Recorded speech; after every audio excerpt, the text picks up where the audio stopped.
Okay, we're going to go ahead and start because I want to get started as close to on time as I can. We're all here late tonight, 7 to 9, so I want to make sure we end as close as possible at 9 so you can have your evening after that. We'll just have people come in. I want to just welcome everybody here. My name is John Isaacs. I am the Chief of Community Involvement and Public Affairs for PPS, and I am the facilitator for our discussion this evening. This is the 6th of these meetings that I have served as facilitator, so we've got a pretty good system down that is designed to get you the information you need and then move us to public comment as quickly as we can to try to give as many people as possible the opportunity to express your views. We've learned through doing these that that is the primary purpose of folks who have attended, so that's how we'll run the meeting. Before we start, I just want to have the principal of King School, Jill Sage, who's up here just to give us a welcome to King. So Jill, Principal Sage, come on up.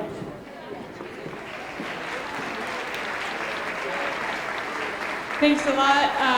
Thanks for everybody coming out and participating in this process. I'm really excited to get as many perspectives out there as possible so that we can land on the best option for our students. Get a chance to see me a little bit later in the movie, which I'm really excited about. And I just want to thank my parents for coming out today, and we will talk to you soon. Thank you. Okay, thank you, and thank you so much for hosting us here tonight. We're very thankful to King for having this meeting.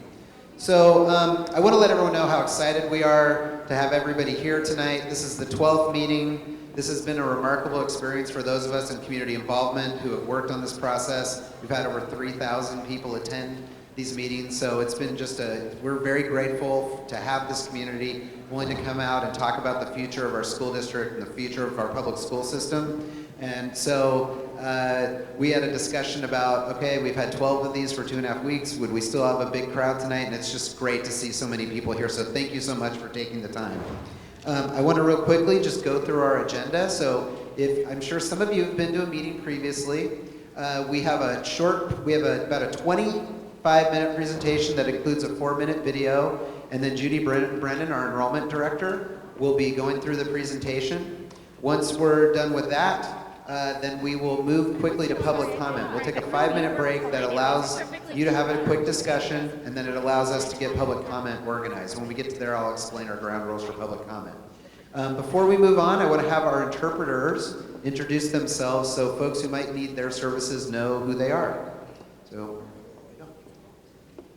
Hi, I'm Ken Ma. I'm Chinese interpreter. I can help you with Mandarin, Cantonese, and Toisanese. If you need help, let me know. 我係講廣東話、國語同埋台山話，如果你需要咧，你講俾我聽。Hello, my name is Abdi and I translate Somali and my. Anybody who needs that translation and interpretation for my mind Somali and the forms, the language and the speech we have today, I will be sitting at the end on that side and get that connection. Thanks. Buenas noches, soy Elizabeth y estoy aquí para dar la interpretación en español. Si me necesitan, les damos sus audífonos afuera. Good evening, I'm Elizabeth Ordaz, doing the translation tonight in Spanish.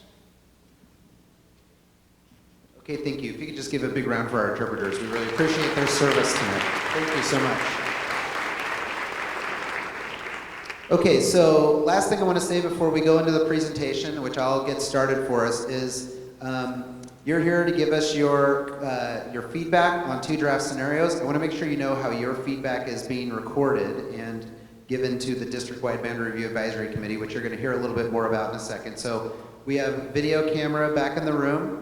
We've recorded all of these meetings, and they are posted on the PPS YouTube page, and they're also posted on the Boundary Review page on the website.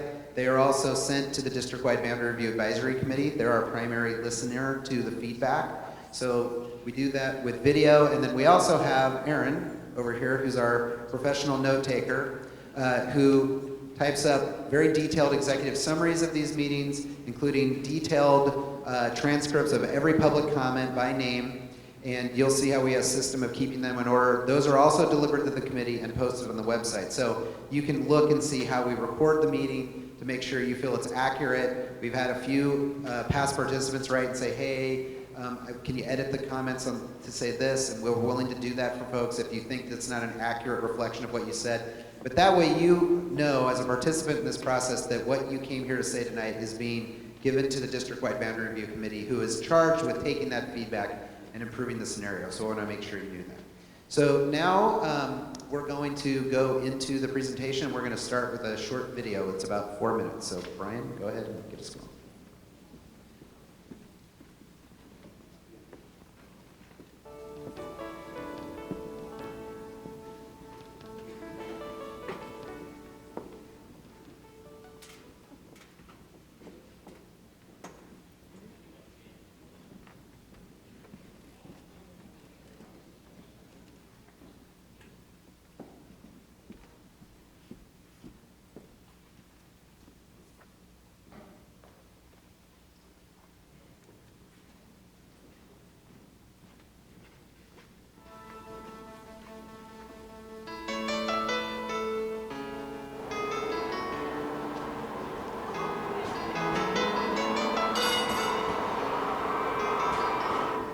In the Portland region, Metro is projecting another 1 million people will move to the metropolitan area by 2040. Within Portland Public Schools, that means within the next decade, another 5,000 or so students.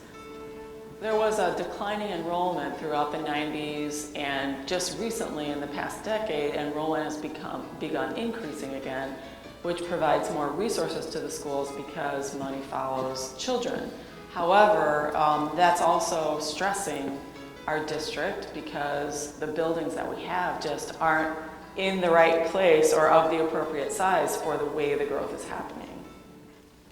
One of the big things we have learned through the early steps of the boundary review process is really acknowledging just how fast our city is going to grow. We're focusing on balancing the system to ensure that every kid, regardless of what part of Portland you live in, has access to a strong education and they can be successful in great schools in every part of their neighborhood in the city. We are trying to offer 21st century programs for our children in buildings that were designed in the 20th century. So it's time for our facilities to catch up with our needs and our children's potential. We know that already within Portland Public there are certain places where there aren't enough classrooms for the programming that's happening in that school. And that puts a lot of pressure on both kids and teachers in terms of trying to deliver quality classes and trying to learn. The number of students that we have at Chapman far exceed the number of students that would be best served at Chapman. We're pushing 700 students. We should have a number that's closer to 5 or 550, so every single available space is used. We now have 2 lunch periods where kids are actually in the cafeteria. We were able to move from 3 to 2 by having the highest grades, 4th and 5th, eat in their classrooms. It's a transitioning neighborhood. We do a pretty good job of putting together some arts experiences for our kids, but with a more full enrollment, we would be able to offer a wide variety and a much more choice for our kids. I think it's the smallest catchment area in the district. Both Mandarin, immersion program and an IB program are equity drivers and are really high quality educational programs to meet the academic needs of our kids and all kids. I think it's also they're really important programs for maintaining the families in our neighborhood. Without those here, we wouldn't be able to compete with the special programs that are in other schools, and it becomes a competition. Whereas I think if we could right-size the boundaries for each school and offer a variety of choices without it being an either-or option, then everybody wins at that point. If we put it off, the areas in the city where we have overcrowded classrooms, those are only going to continue and be exacerbated. If you choose to do nothing, then the decision makes you instead of you making the decision. So when this process is all done, I'm really hoping that parents and teachers and the community will feel like they've been heard. Will feel like it's been transparent and open, that we have really done a rigorous analysis and come to conclusions that are fair and that are student-centered.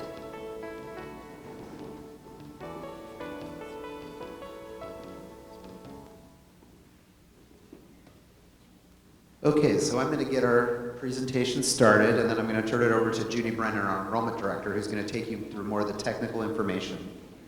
So first of all, I want to introduce some people in the house.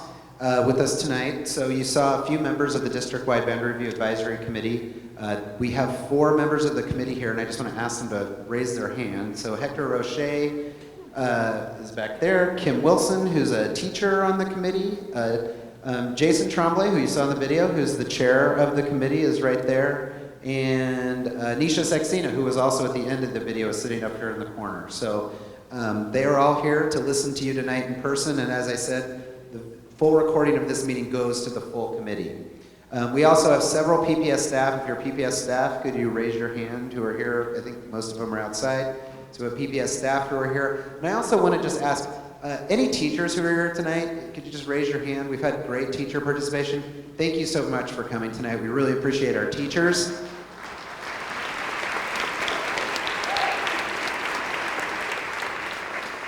And then at the rest of these meetings, we've had great participation from school board members and the superintendent who's been at every meeting. But tonight, they are at a school board meeting. So originally, this meeting was not scheduled, but when we realized we had greater demand in Northeast Portland, we added this meeting tonight, and we just couldn't avoid scheduling it on the same night as the board meeting. So I say that to not hold that against board members of the superintendent who are not here because they're at a school board meeting tonight.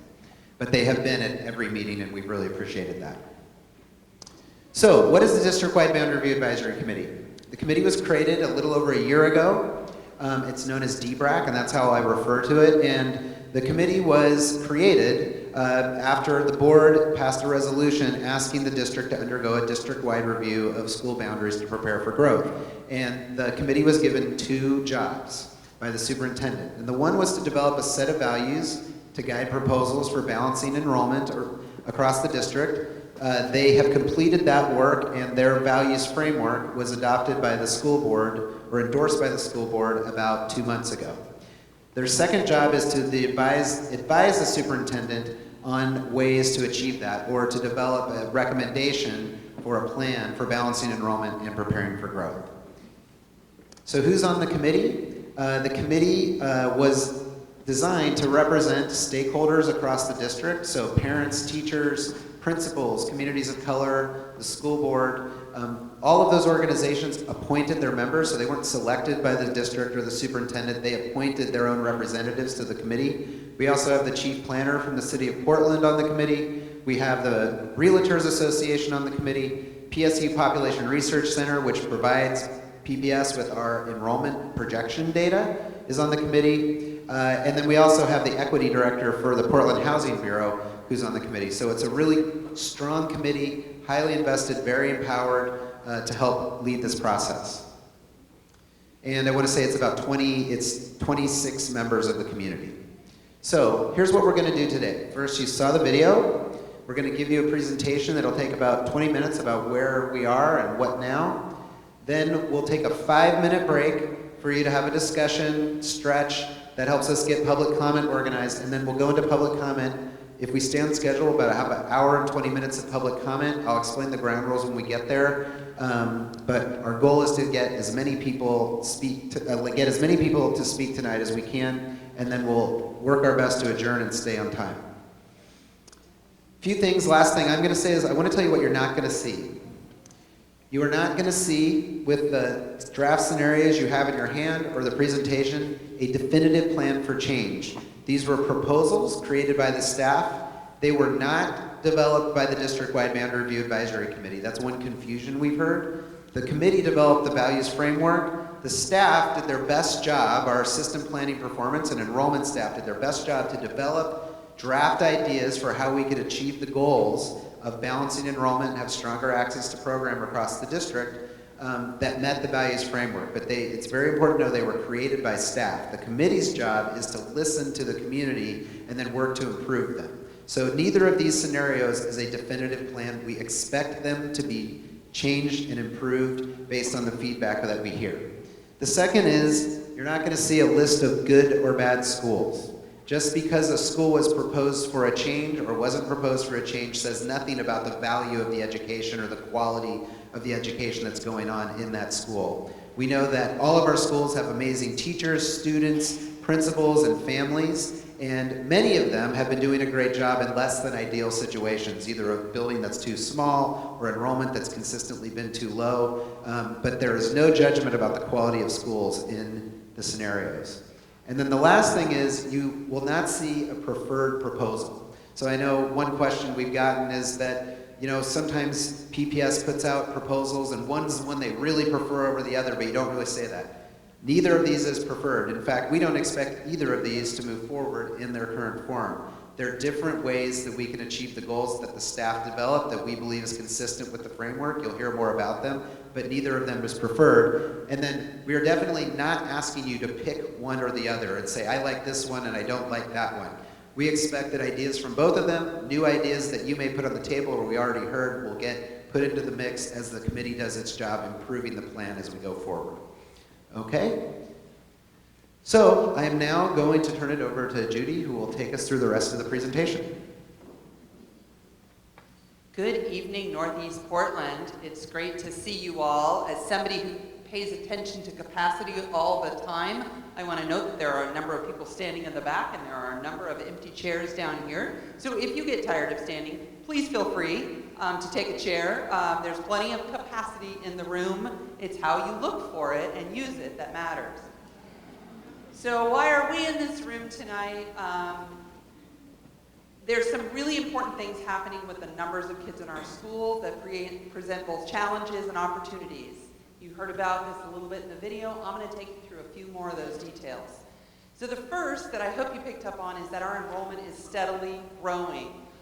This is the 7th straight year that Portland Public Schools has been growing, an average of 430 students, additional students each year for the past 7 years. That's about as many as you would need in a regular-sized elementary school.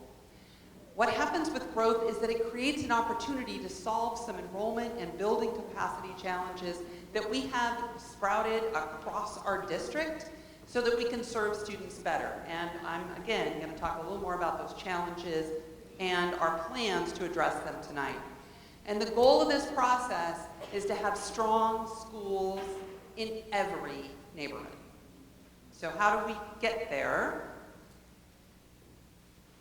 I want to talk briefly about sort of the fundamental formula that equates the number of kids that we have to the kinds of programs available in schools and the capacity of our schools. So we'll just start by saying that most of the funds our schools receive come through a formula based on the number of students who are in that school. So essentially, enrollment equals dollars. The amount of dollars that we have that's based on the students is what determines how many teachers then are available to teach in a school. So dollars, students equals dollars, dollars equal teachers. And teachers are the people who are delivering the core programs that we want to have all of our students exposed to through our schools. So teachers equal a core program. When we say, okay, so the equation then, the number of kids we have determines the funding that comes to a school, determines the number of teachers the school can hire, determines the degree of program available to those students, to that enrollment.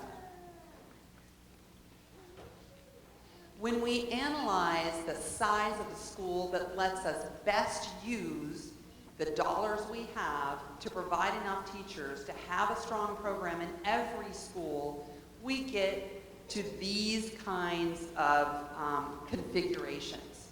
We've learned that in order for our K-8 schools to be efficiently using all of their resources and providing a strong program, it would be best if they were 3 sections or 3 classrooms full of students at every grade level. Now, schools can operate with 2 sections as well, but what can happen when you have 2 sections at too many grades or at unusual grades is that you have fluctuations in enrollment, which can mean not enough students one year to provide program, more students the next, variability in program offerings across years, and instability for across the whole school. We see that that's similar at our K-5 schools, where 3 to 4 sections per grade level is what's preferred. 2 is functional, but it not as strong a use of our resources as the 3 or 4 sections. And then what we're looking for in a middle school is enrollment of at least 450 students, which would be 2 to 4 of those healthy-sized feeder schools. So that's basically what we're looking for in terms of a configuration for most of our neighborhood schools. And if most of our neighborhood schools were in those strong configurations, then it would help us have more resources available for some schools that needed additional assistance. When we say core program, I just want to be really clear of the types of things that we expect every student to have access to at grades K through 5. Okay, so it's those areas of reading, writing, social studies, science, and math, as well as health, wellness, access to a library, a staffed, full-time, professionally staffed library, enrichments, which could include PE, other options, a world language in our dual language immersion programs, academic supports to meet students' needs, as well as English language development. Note that when we go to the 6-8 level, that list expands because there's even more than we expect our kids to have access to prepare them for high school and then to leave high school successfully and be prepared for the broader world.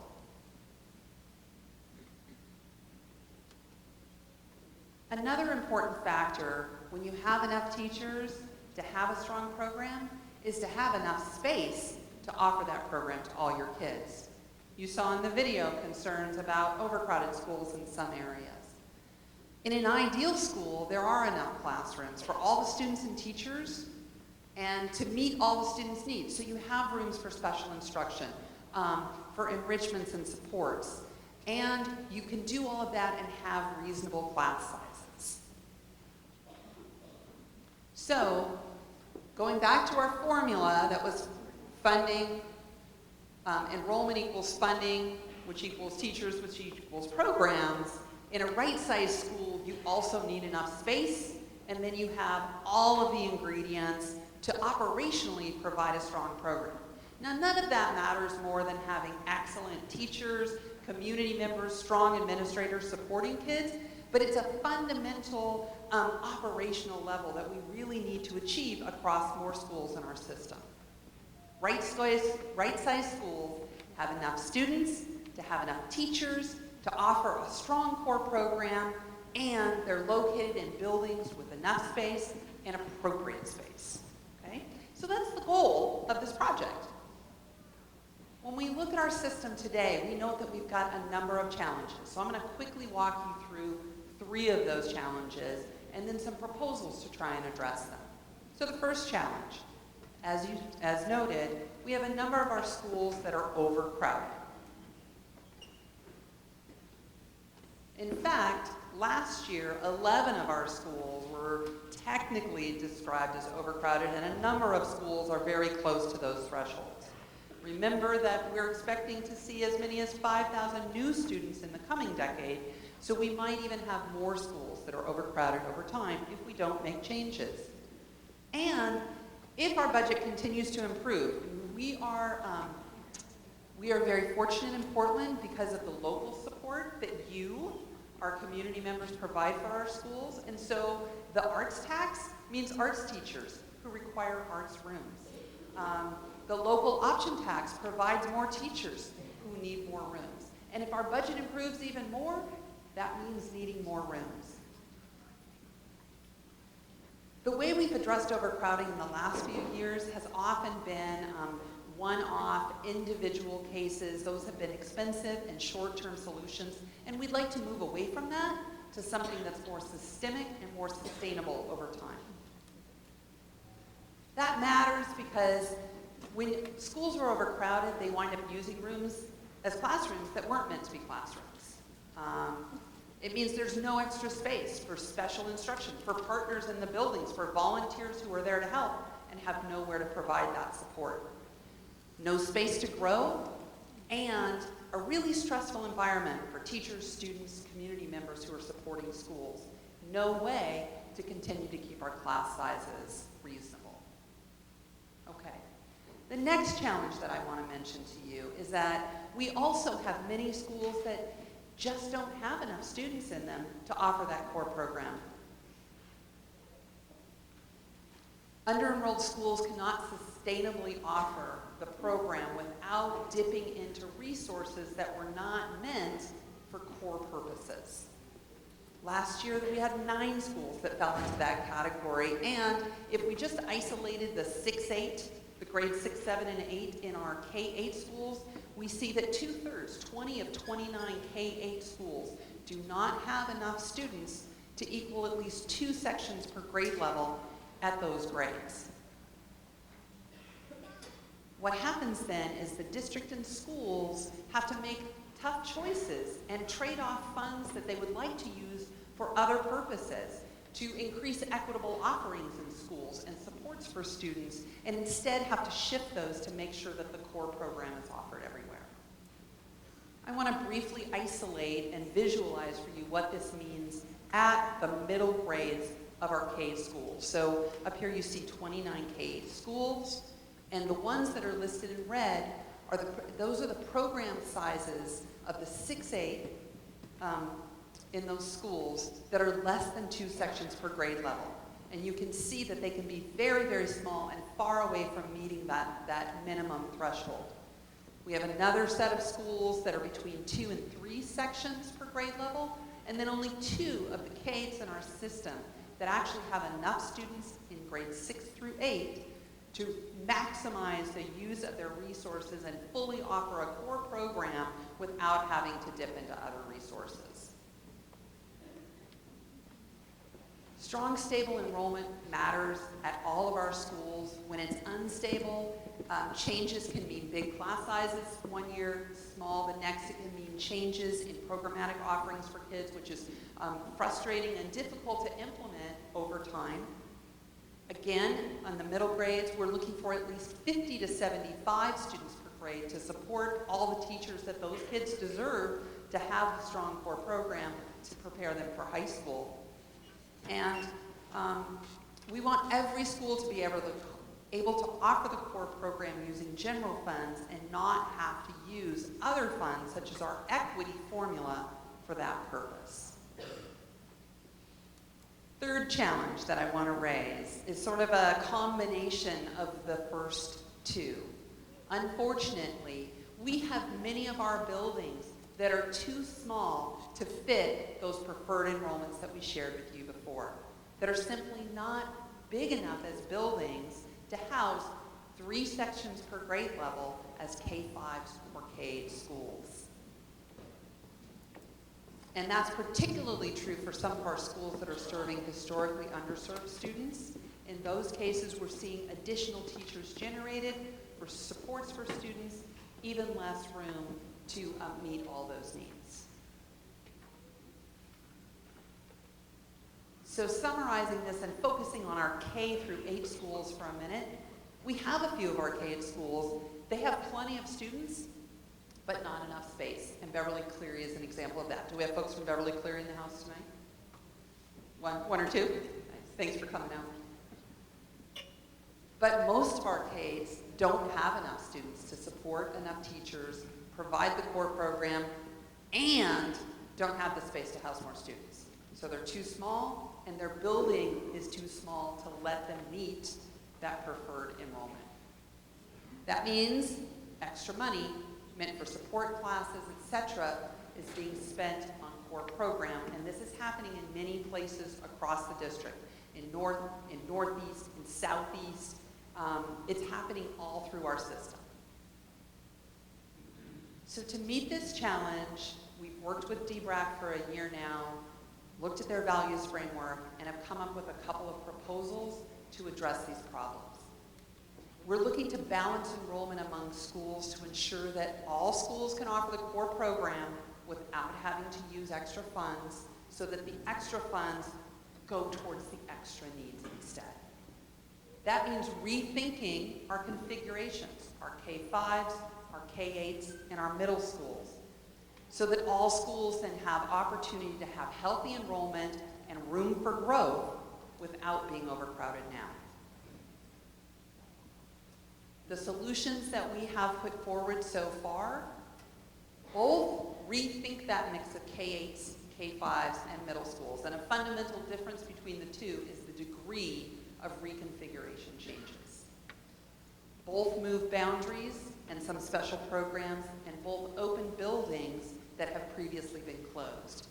Both are guided by the values and prioritized by DBRAC and endorsed by the school board. And those at the highest level are equity, access to programs, and healthy environments. Okay, so I'm going to dig into those proposals, and I'm not going to go through all the details. There's a ton of materials available on the tables, as well as on our website. So if you haven't had a chance to look them over, please feel free to take time to do that. This is not the end of the process tonight, so if you learn something new that you want to investigate and still have comments to make, we will be happy to hear them from you. I want to briefly cover what some of the top-level features are of the two scenarios. So the first thing is that both scenarios affect a total of 51 schools. Almost 2/3 of our system is impacted by change in these scenarios.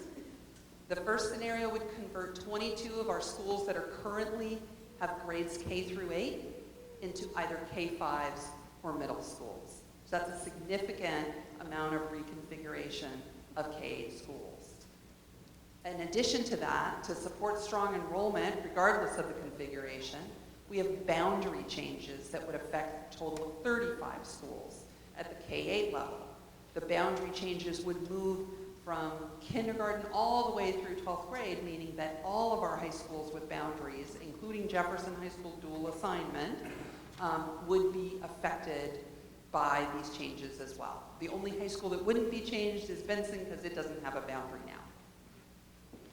Both scenarios also open the East Sylvan building that currently doesn't have students in it, as well as Kellogg. Okay, so that's at the highest level what they offer. I wanted to take just a minute and make sure that you all see the degree of change in schools that are in Northeast Portland. So there's a lot of schools, so it's 2 slides, and this is just the first one in alpha order. There are some key differences between the two scenarios for schools here. I'm not going to spend a lot of time on this, but as you can see, like Alameda and Beaumont are affected in the second scenario, but not the first one. Do we have folks from Alameda or Beaumont here tonight? We have a few. Thanks for coming out. Beverly Cleary is affected in both scenarios, either by boundary change or by being reconfigured to a middle school. As Beverly Cleary, we already know you're here tonight. Great, thanks. Boise Elliott Humboldt would be converted to a K-5 school in one of the scenarios and would be affected by boundary change. So Boise Elliott Humboldt, anybody here tonight? Thanks for coming out. All right. How about Irvington, another school that's contemplated for reconfiguration, but in only one of the two scenarios? Good evening, Irvington. I hope there's plenty of folks from King here tonight, featured in the video. We know you'll have a lot to say about these proposals because they would impact your school. Do we have folks from King? Thank you for hosting us. Thanks, King. Nice. Laurelhurst in the Grand Cluster, another school. Hi, Laurelhurst. Thinking about whether K-5 or K-8 or boundary change would work. If not that, what else would work for your school? Lee, which is in outer Northeast, drove a long ways, but you are here tonight. We are happy Lee is in the house. Thank you. All right. Rigler, one of the only schools that doesn't have a substantive change at this time in this scenario. Anybody from Rigler here tonight? Hello, Rigler. Thanks for being here. All right. We have a building in Northeast Portland called Rose City Park. It houses the Access program now. Anybody here from Access tonight? Good evening, Access. It's contemplated to either be the home of Access or to open as a neighborhood school in scenario 2. So that's a big change for the area and something I'm sure you'll want to talk to us about. Roseway Heights, a school that hosted a big meeting last week, might be here as well tonight. Roseway's here. Okay. Big change is contemplated for Roseway Heights, returning to a middle school in both of the scenarios. Sabin, contemplated for reconfiguration in one of the scenarios. I know I saw some Sabin people. I know I did. Hi, Sabin. Scott, K-8, also a school that's being proposed for change. has given us a lot of great feedback at both our English language and Spanish language meetings so far. Happy to hear more from you.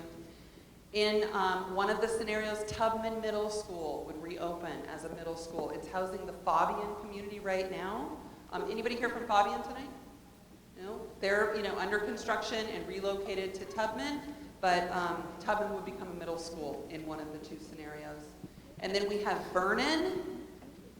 I know Vernon's here. All right, welcome Vernon. Happy to hear what you have to say about our ideas of reconfiguration for your school as well as Vestal, reconfiguration and possibly housing an immersion program. So you can see, and are there folks from other schools here tonight as well?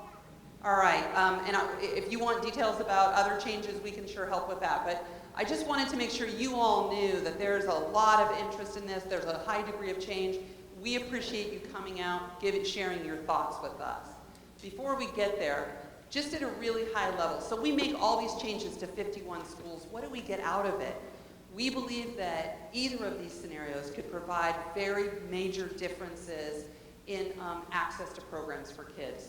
So we would go from having 9 under-enrolled schools, like we said we did last year, down to 1, and that's one very small school in far northwest called Skyline.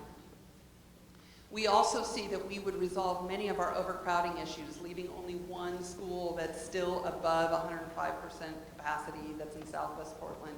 But we would resolve 10 out of 11 overcrowding issues. Right now, 20% of PPS students, 17% of our historically underserved students are attending overcrowded schools, and that percentage would go down to about 1% if either of these were adopted. But we know that these won't be adopted as is because you're going to help us make them even better, and maybe those numbers will improve even more. I also want to mention that in both of these, we have feeder pattern changes. So kids who are used to going to a certain high school might be shifting to another, and even some kids who are going together from elementary to middle on the west side would be splitting to 2 different middle schools. Both of these scenarios present opportunities for future consolidation, expansion, or shifting of dual language programs to make those programs even stronger and serve more students better, and to shift other focus option programs. Okay, so we are at this point in the process. As we said, we've been working on this for about a year, starting with DBRAC last fall, moving through the values framework adoption with the school board in September. We are now at this point where we're listening intently to you as stakeholders. You've got DBRAC members in the room, and all the members are receiving every written and verbal comment made at these meetings and made through, submitted through our website. They're going to be working on that diligently over the next few weeks and providing a response back to the superintendent, who's expected to then turn something forward to the school board by in the winter, and we're looking for our school board to make a decision maybe in the February range. About implementation, so when would change happen? Well, it depends on the degree of change. It's absolutely up to the school board to make those decisions. Anything related to using Tubman or the Kellogg building in Southeast Portland, 2017 would be the starting point for those changes. So know that some things would be delayed. We have a detailed spreadsheet that shows all of this on our website, and I'm here tonight for as long as you need me to be to answer questions, fees, and others, if that helps. I also want to point out that our current policy on boundary change states that they begin with new students, so incoming kindergarten students for elementary school, incoming 6th grade students for middle school, incoming 9th grade students for high school, and then anyone who moves into the neighborhood. Also, there's a guarantee for students to stay at the former boundary school if they have an older sibling attending there. So that's our current policy. Our school board does have latitude to adjust that if they choose, but we just wanted you to know what the basic sort of rules were around change so that you can be thinking about the impact for you, your neighbors, and others. So that was the technical information we wanted to assure you was for everyone tonight. I'm going to turn it back over to John now. He's going to give you a chance to get prepared for sharing your opinions and listening to others. I certainly appreciate your attention tonight. Thank you. Thank you very much, Judy. So normally right now, we take a short break so we can get public comment organized, but we have public comment organized, so we can just dive right in, and that way, I am fairly confident that we'll be able to get through everybody as long as everybody follows the ground rules that I am about to review. If anyone has got a yellow card, a public comment card that you have not turned in, now would be the time to turn it in. We could probably add 2 or 3 more to the list that we've already got. That's about it to be able to get through everybody. If you are not somebody, like a lot of us, who don't want to stand up in front of 200 people and make a comment, you'd rather write your comments, there were green cards that were there. Write that down, turn it into staff on your way out. They go into the record, the written record for the committee, just like a public comment does. You won't be on video, but your comments will appear in the notes that go to the committee just like a spoken public comment. So I strongly encourage you, if you are not a speaker, someone who doesn't like to do that, to do written comment. And then last thing I want to do before we get started is I want to recognize a couple of more people. We had Scott Bailey, who's also a member of the District-Wide Boundary Review Advisory Committee, join us. So we now have 6 members of the committee here, which is great. And then I also want to thank State Representative Lou Frederick for joining us tonight. Thanks a lot, Lou, for being here. It's really important to us. Okay, so here's how we do public comment.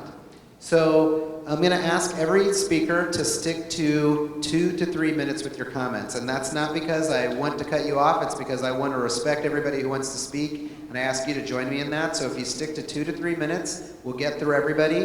When you get to 2 minutes with your comment, you're going to see me hold up a yellow slip, and I'm just going to wave it. So you're going to be speaking right there in the center of the room.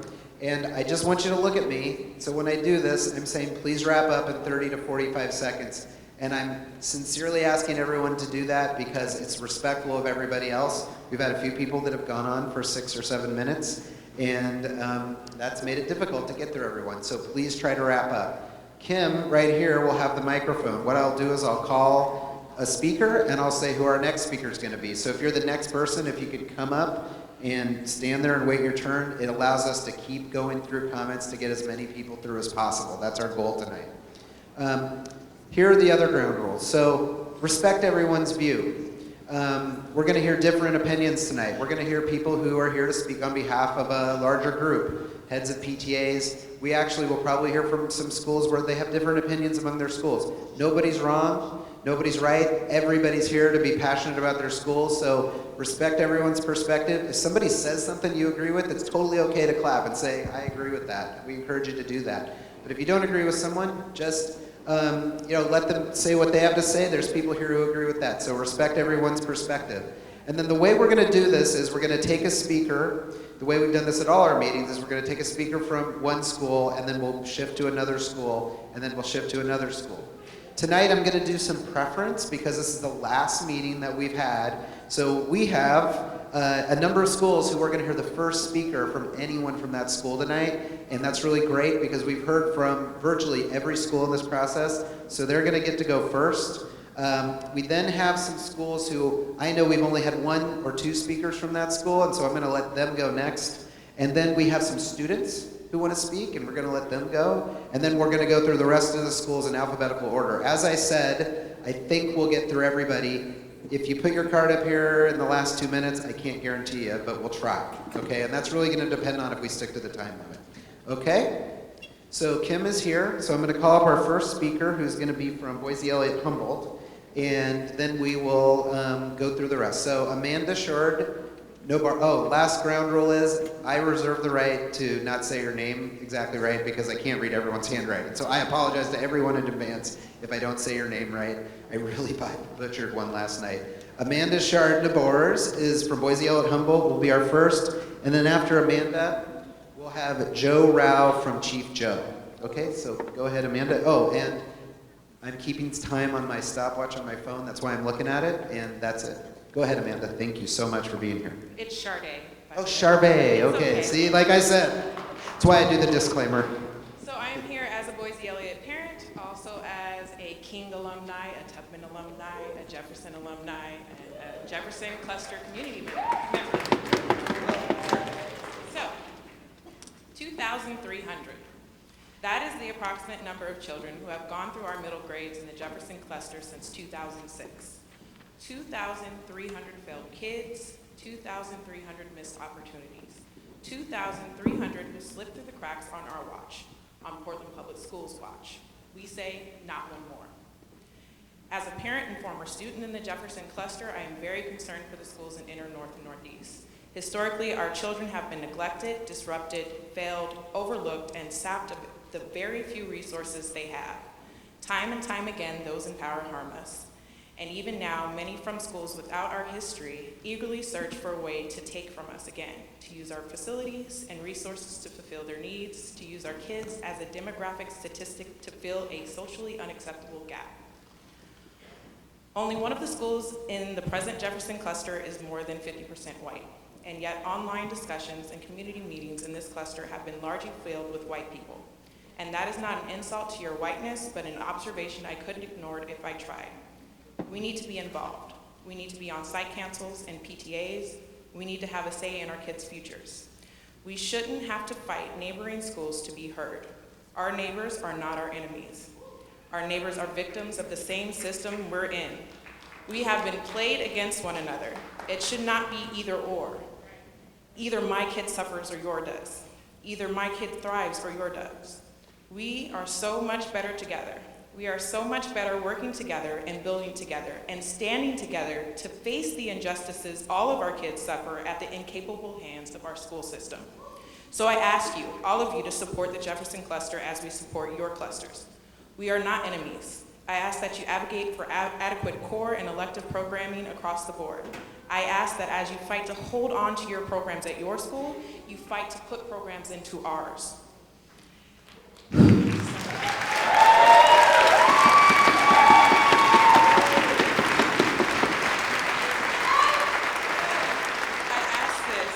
I ask this not because our kids have been through enough, not because our kids need more help, not because our voices are too weak, not because we need a handout, but because it is the right thing to do. Every child in our city deserves equitable access to opportunity. Our children are not lost causes. Our children are not bad apples. If you are worried about the types of kids your families could be forced to mix with, take the time to visit our schools. Build relationships, share, and listen to the experiences of others. We have more in common than not, and our differences are something to be celebrated, not feared. I started by saying 2,300, the number of kids in our cluster who have gone through an inadequate middle grade program. But to be truly fair and reflect what I have just said, I would like to raise that number to over 10,000 to include all the children across the district who have been failed. One is too many. We need to stand together and fight to make sure we allow not one more. Thank you. Thank you. So next we have, and I want to ask people if you could just face me when you speak so that way you can see the signal, but that was, we stuck on time there. Thank you so much. Joe Rao from Chief Joe is next, and then after Joe, we have Damian Esperson from Lee. Epperson from Lee. Go ahead, Joe. Thank you. Hello, everybody. My daughter was in Miss Penny's class at Chief Joseph. I'm a parent. I'm also a teacher at Franklin. I taught at Jefferson 2 years and suffered a budget cut where the elective I taught ran out of a budget. It was a grant-funded teacher position. So I'm firsthand aware of all the issues the previous speaker spoke of. I forgot your name. Charday. I will repeat her main points because I think they're points I hear everywhere, and that is this, a school board member said this, these meetings make my stomach hurt. And we are being played with the divide and conquer, as said by the previous speaker. And I've gone to enough meetings in Salem, Lou Frederick knows me, and time again we're given 2 minutes, next, and the questions are never answered.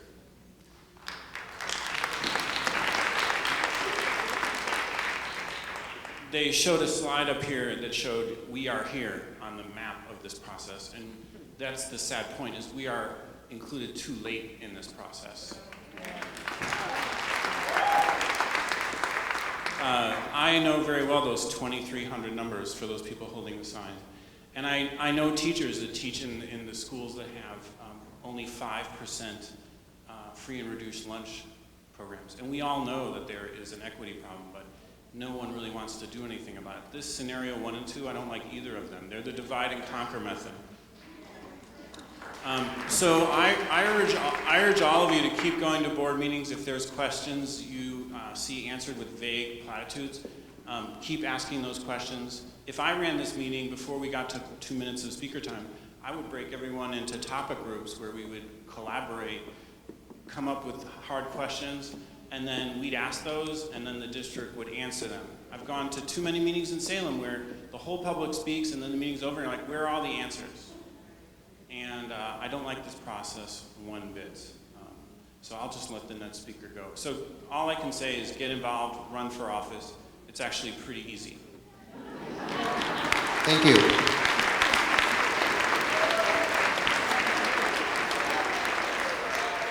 So next we have Damien Epperson from Lee, and after Damien we'll have Nicole Iraz Ilardo from Scott.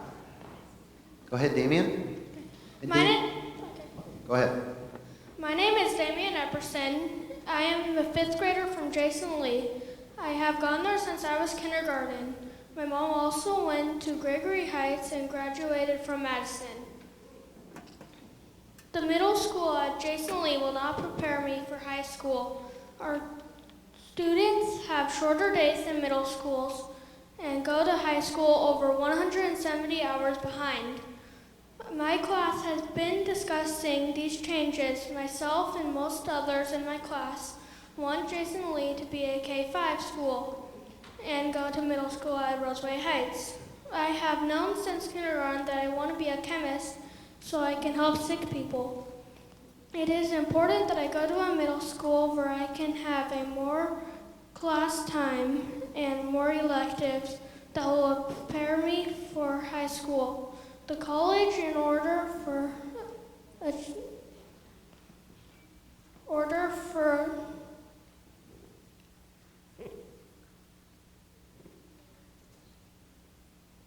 prepare me for high school and college in order to achieve my academic success. We need a middle school with a science lab and more science classes. We need active classes other than PE. Many of the girls would rather dance. We can't even dress down for PE. Our locker rooms are used for storage and speech services. We need a strong music program with advanced band and choirs choices. Our school is over capacity and music is on the stage where it leaks when it rains. We need better technology classes. Many jobs today rely on our use of technology. Creative arts is popular in Portland. I know 2 adults that make a living for selling their artwork. We need more art classes such as ceramics, photography, and graphic arts. When Roseway Heights becomes a middle school, the district needs to make sure all of the middle schools have the same choices for PE and other electives. We hear from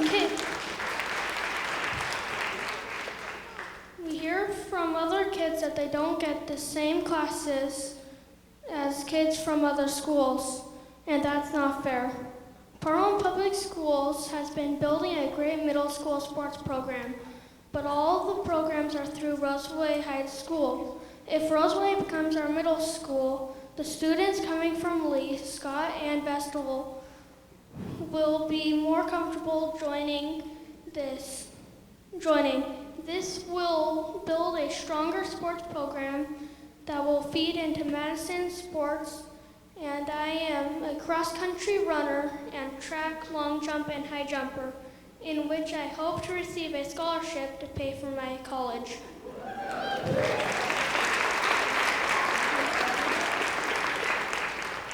Some concerns my classmates have are getting to know the new teachers and staff, transportation, and we want to know if we will be going there next year.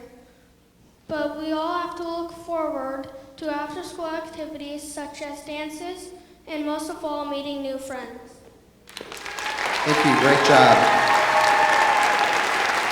Yes, I did not write that for him, but that is my 5th grade student, Damien. You go, baby.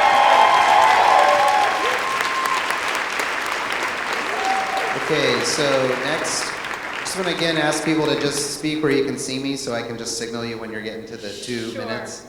Nicole, sorry, after you we have Tanya Barham from King. So go ahead, Nicole. All right, I'm Nicole Rosalardo, and I'm the secretary at Scott PTA. I have an 8-year-old and a 3-year-old. And Scott has been preparing for this process for over 2 years, led by Latina moms who want to make sure our voice is heard. And we've given our input to DBRAC, but today I want to tell you what it's like to be at an underperforming school. So Scott has a 4-year-old immersion program, and it is the lifeline to half of our families who speak Spanish in their homes. To make it happen, we've had teachers that have moved grades every single year, sometimes in the first 2 weeks of class to grow up with our children. They're constantly translating curriculum into Spanish, and our principal is still forced to be MacGyver by trying to deal with maternity leaves and not being able to find a Spanish-speaking permanent sub. We cannot assume computer access or internet access. Everything has to go home in paper in 2 or 3 languages. It's a huge printing bill. Previous secretary put our paper under lock and key for several years because of it. Our previous principal gave up on the newsletter. Parents reclaimed it, translating it completely so that both Anglo and Latino parents could know what was happening and participate in their children's education. And I hope that you're thinking, doesn't the district have translators? They do, but they charge by the word, and our handbook was quoted at $1,000 per language this year to have an official translation. So we struggle to keep that immersion program going. We are one of those overutilized, under-enrolled schools, and we've seen teachers give up their lounge for a music room and staff double and triple up. But what's so crazy is that we have a lot of services we require, and we have to carve out spaces for those, like a play therapy area in the curriculum book room that uses a chalkboard as a divider, a closed closet so when kids come in without a coat or with a coat and nothing on underneath, we can dress them right then and there, and a small nook for a computer so that families without computer access and internet access can be connected to this world. Like most of PPS, we have an aging building and poor equipment, yet I sometimes wonder if other schools put out emails requesting 2 stools for secretaries or silverware for the cafeteria. Over 85% of our school is eligible for free and reduced lunch. Fundraising is limited, and our PTA budget is about $5K. We wonder if other K-8 schools save money on field trips by taking their kindergartners on a city bus and 2 trains. Do other teachers collect cans with mid-level students to pay for their field trips? Do other building administrators prohibit library books from going home because they cannot cover the loss? Is this the common PPS experience? We suspect not, but as Scott parents, teachers, staff, children, we don't have the time to figure it out. We're taking weekly Spanish lessons so we can communicate with others. We're practically working second jobs in the offices or classrooms. We're creating lending libraries, spending $600 we don't have to buy all Spanish books out of used books from Tidal Wave. We started a yearly Kermesse festival. We're writing grants to paint games on our playground so that our undersupervised kids can have something to do at recess. And we're traipsing through snow in unimproved roads just to pass out flyers and ask people to check their home neighborhood school out. Tell me that parents at Alameda are debating $200 field trip requests. Tell me that Beverly Clary parents and staff and teachers are preparing new curriculum every single year. Tell me that students at Irvington and Laurelhurst are living like we do, without books, without playground equipment, without clothes. Am I to believe that all these schools have the challenges of this magnitude? Are we so broken? Is PPS, is Portland, is Oregon, is our society so broken that we just accept this as okay? If PPS, 30 seconds, please. If PPS desires equity and if Portlanders desire justice, we have to prove it now by articulating what programs, what supports will be put in place with these boundaries. We have to stop failing our thousands of Black, brown, and low-income children.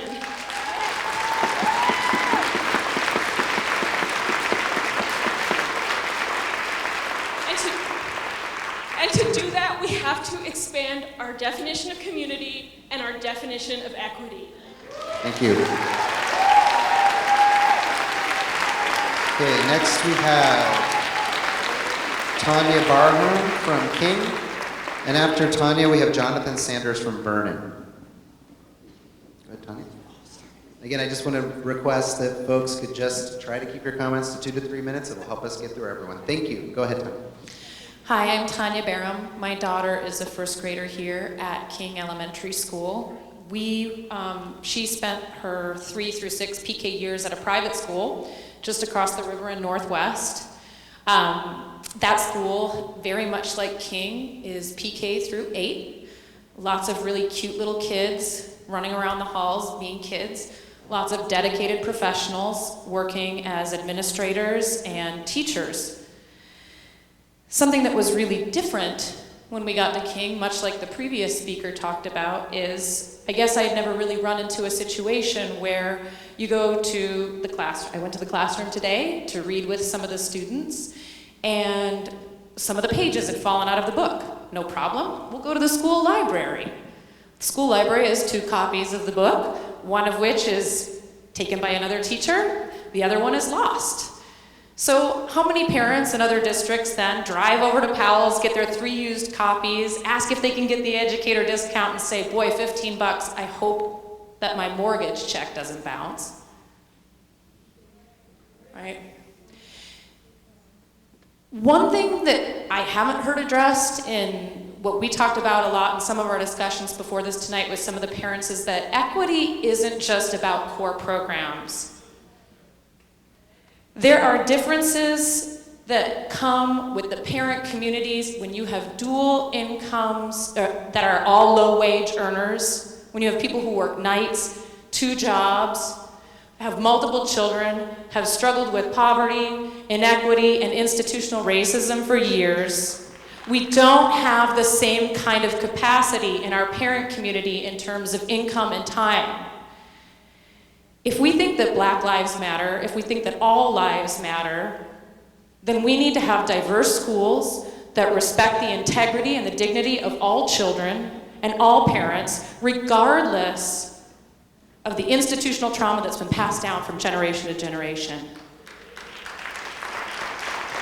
We need to build districts that don't just address core curriculum, though that's certainly important, but need to rebalance the amount of social equity that we have in terms of socioeconomic, racial, and cultural diversity of our new districts.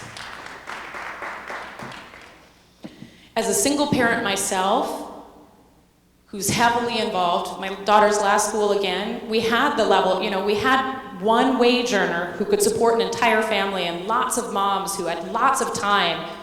We were all required to donate at least 12 hours of our time to the school per year.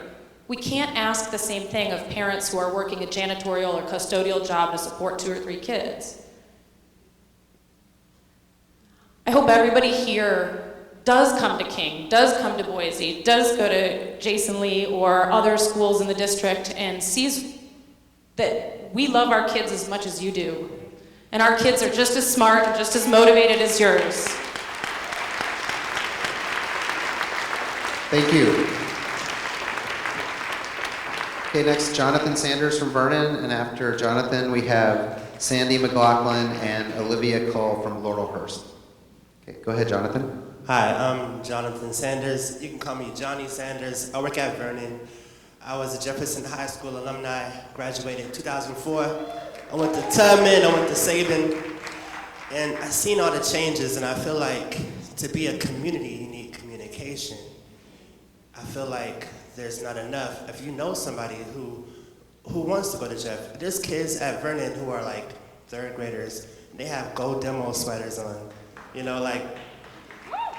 if they live so far away, like I live out in Gresham now because, it's pretty interesting to afford to live in your own neighborhood, So if they're cutting off the way that people can get here, there's no future for those little kids to go to Jefferson High School because most of them live in Gresham. Most of them live in St. John's, but they want to go to these schools in Portland. They hear about They want to go there because their uncles graduated from these schools, because their sisters played basketball on that team, and so they want to reach out, you know. And so if in order to raise money, we first must raise voices. We got to raise each other up, because we're all here, no matter what. Our neighbors, you know, got a voice. You have a voice. I just started at Vernon as a teacher assistant in a classroom that has 33 students. And before I got there, it was just her. It was just Miss Bruce. And so I'm thinking, God, what does she do? You know, there's 33 kids in here, you know, and some of them don't speak English. Some of them don't want to listen. Some of them are just like, well, she's way over there. I can do this over here. And how can we do that? We can just raise voices. There's a bunch of me out there, you know. There's other guys who are like, oh, I didn't know I could just step up and help, you know. They just need an extra hand, whether it's 2 hours a day, an hour, an after school program, before school program. It's just a little bit of time. Okay, thank you very much.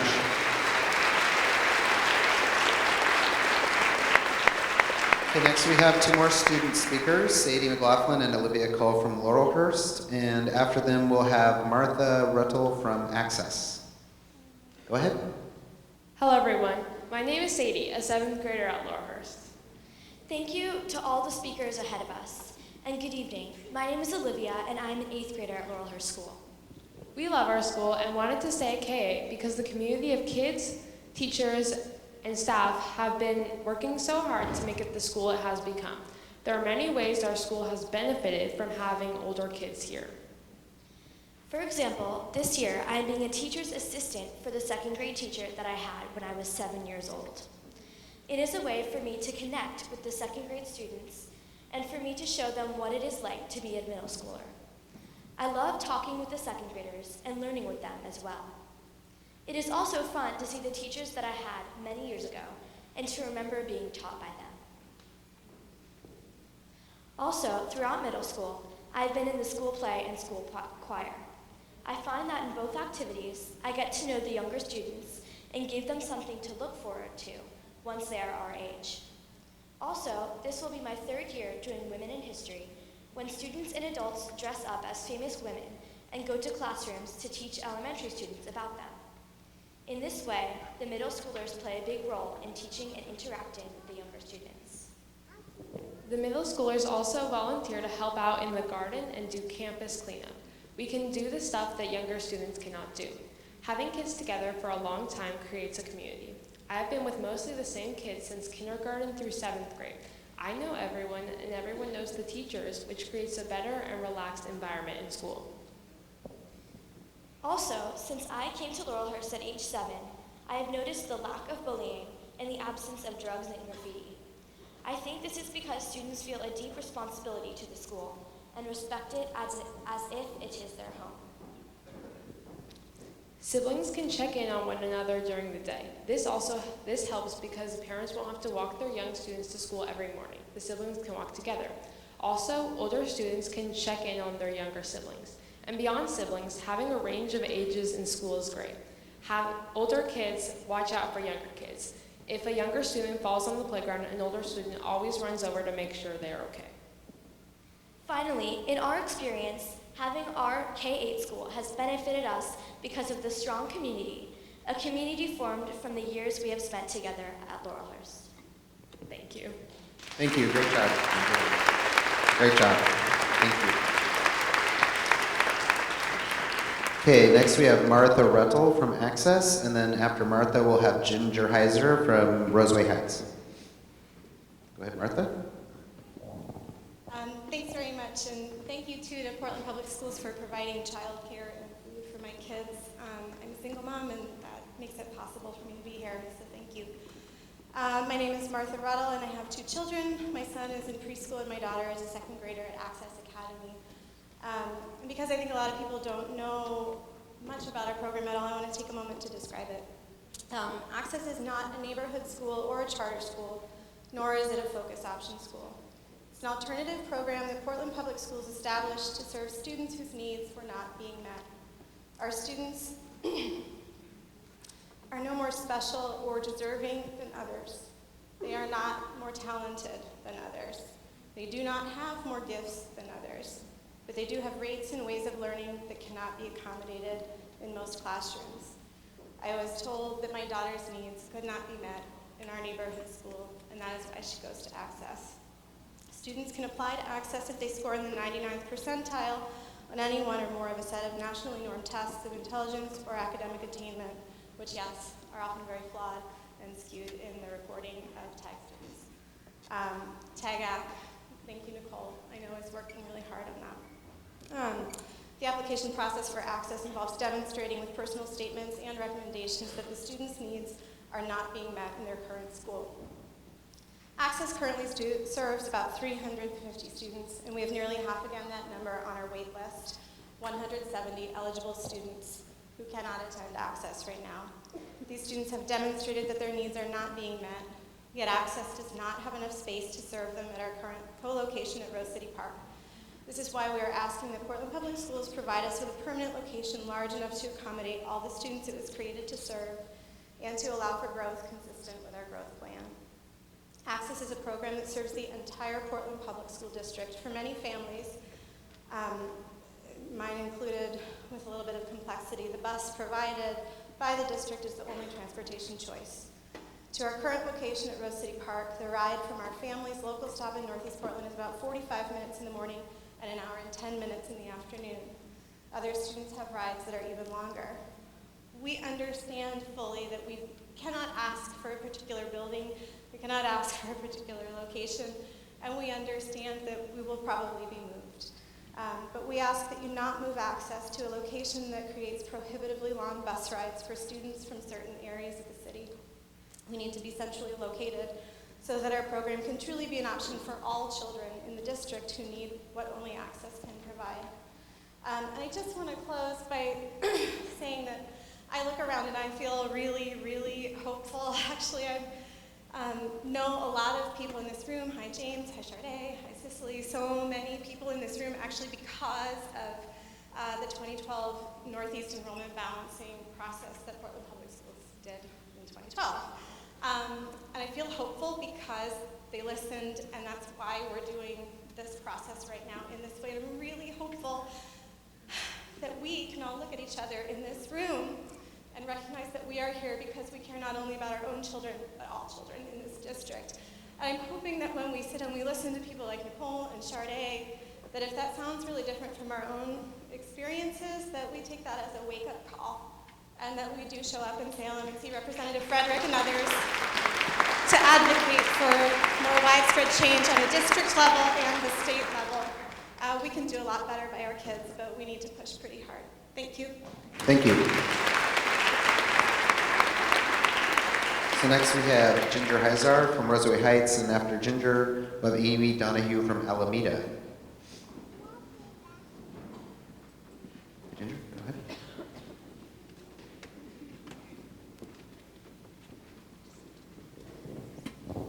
So I had originally had a speech planned, and instead I felt that there are voices that have not been heard enough in this community. So I'd like to give this opportunity to Sade from Boise Elliott so that she can speak. You already went? Then, do you want to speak, Nikki? Because there are voices that I feel haven't been heard and they want to be heard.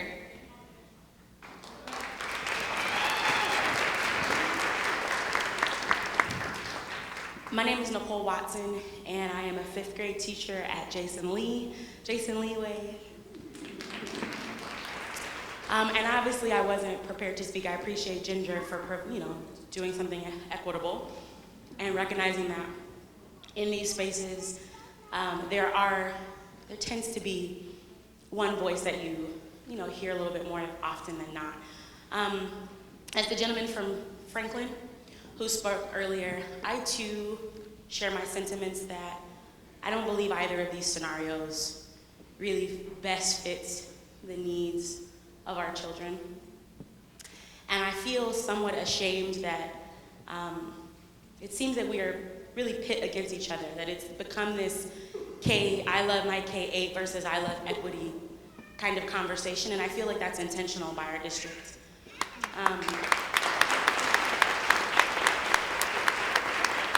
I feel really emotional. I'm really passionate about what I do. You got to meet one of my students, Damien, who's so eloquent, and having the boldness to get up and stand up in front of none of his peers, because kids aren't here, right? Students aren't being invited into these particular discussions, right? And I just feel like if I were to have a sign, my sign would say, "Power to our children," because I don't think they're really being considered. Maybe they are. Maybe the people who are sitting in these rooms have been inside classrooms. Maybe they've really conversed with my students, our students. But I feel like I'd love to kumbaya with you at the end of this and walk out and draw circles in the street and sing. I know that's not going to happen.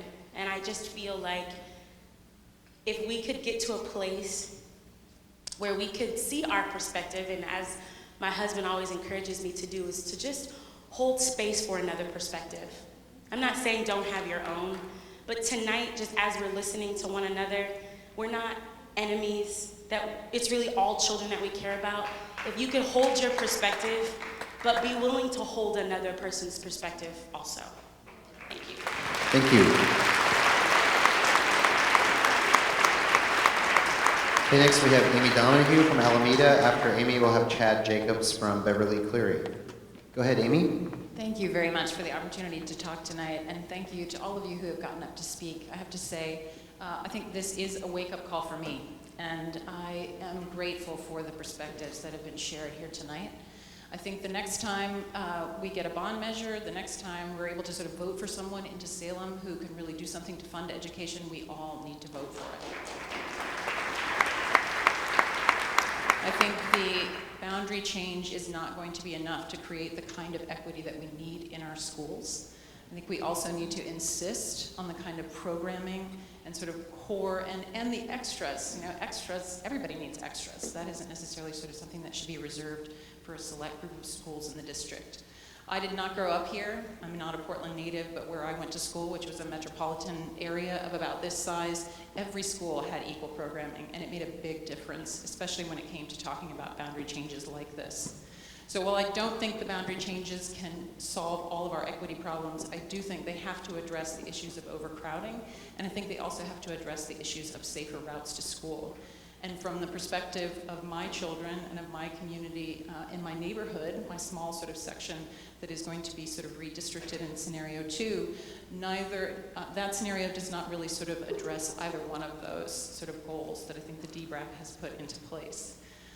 A portion of our neighborhood, about 59 kids from the elementary school and about 24 kids from the middle school, are going to be sort of pulled away from their current schools and sent to Roseway Heights, which when it opens will serve as a middle school about 322 students per grade, or a total of 966 students.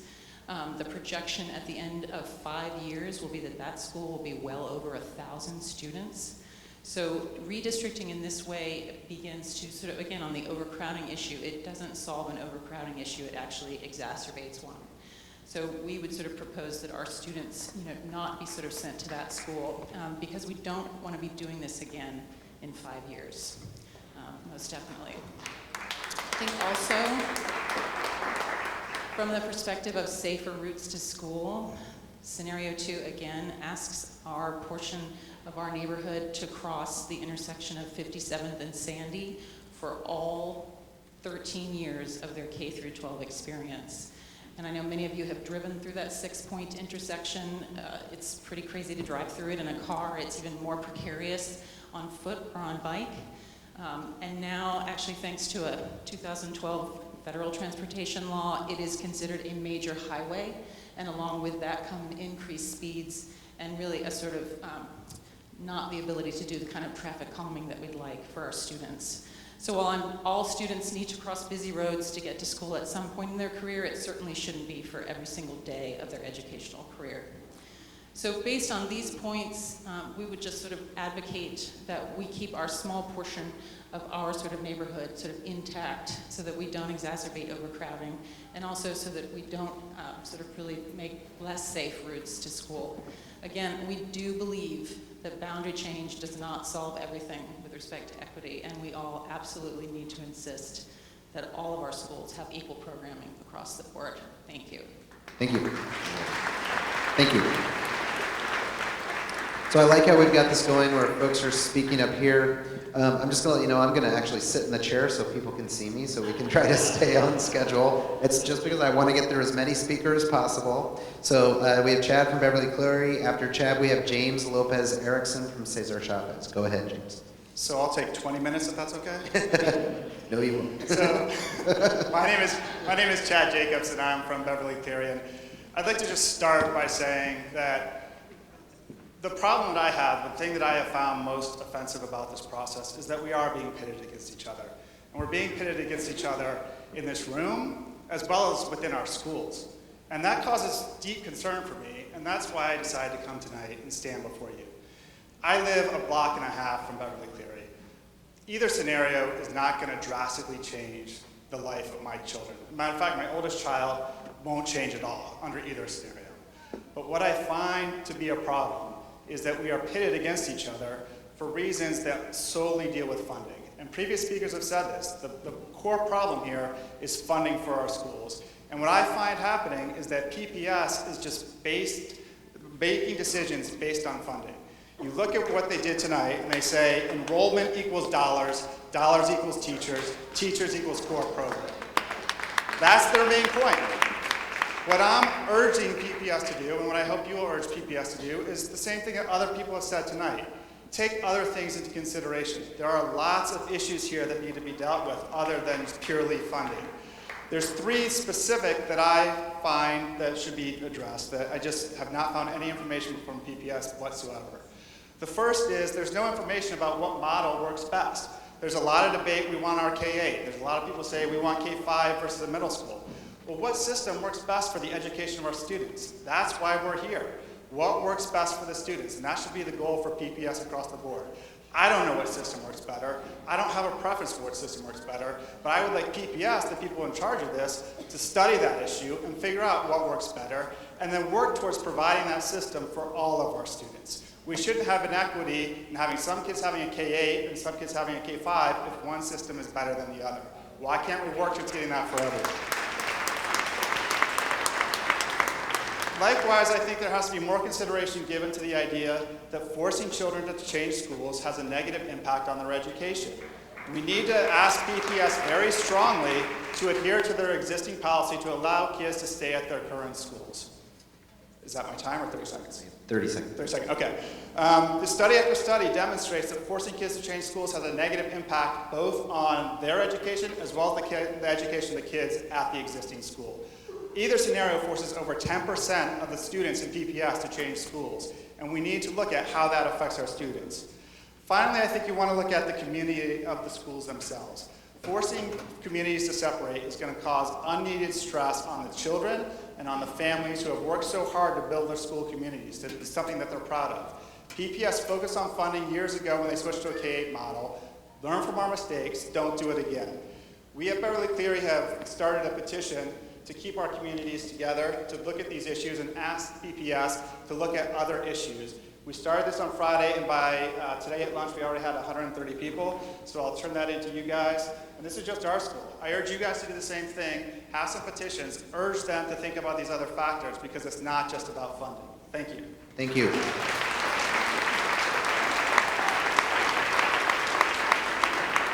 Okay, next we have James Lopez Erickson from Cesar Chavez, then we'll hear from Bella Lacey from Irvington.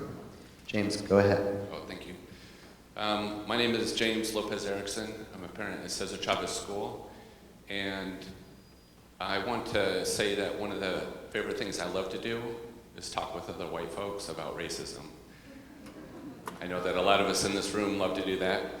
The reason I love to do that is because many of us feel disempowered within that process to learn more about what it means to be white and what role that has in our society. And I want to just kind of piggyback off of some of the things that other parents are saying. What if we had within each of our schools a parent group focused on the equity within that school, and there were white folks within that school who were willing to build up relationships with people of color, be engaged with other white folks around racism, and then in partnership work towards the things that are truly equitable within that school. Those aren't the things that are happening currently, so we got to dream of what that would be like, but that is a reality that we can have for our future.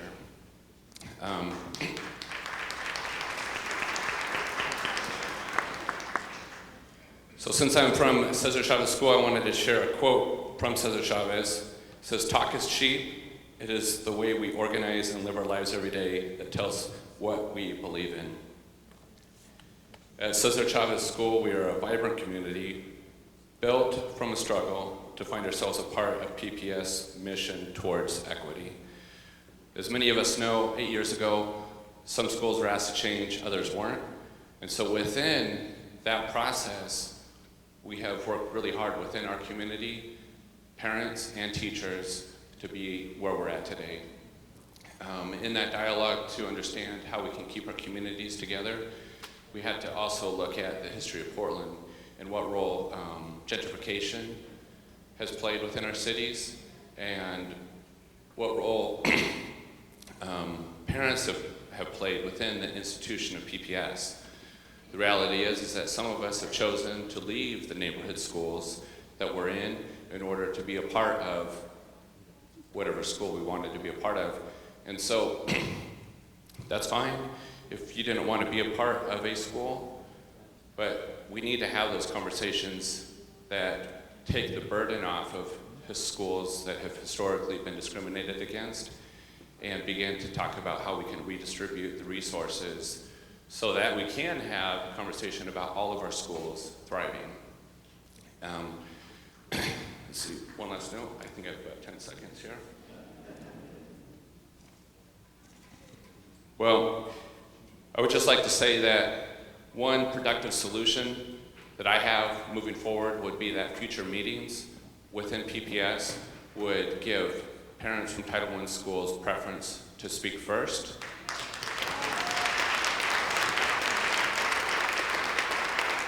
And it would be the recommendations from parents who represent Title I schools that would prioritize the final proposal that the district makes. Thank you.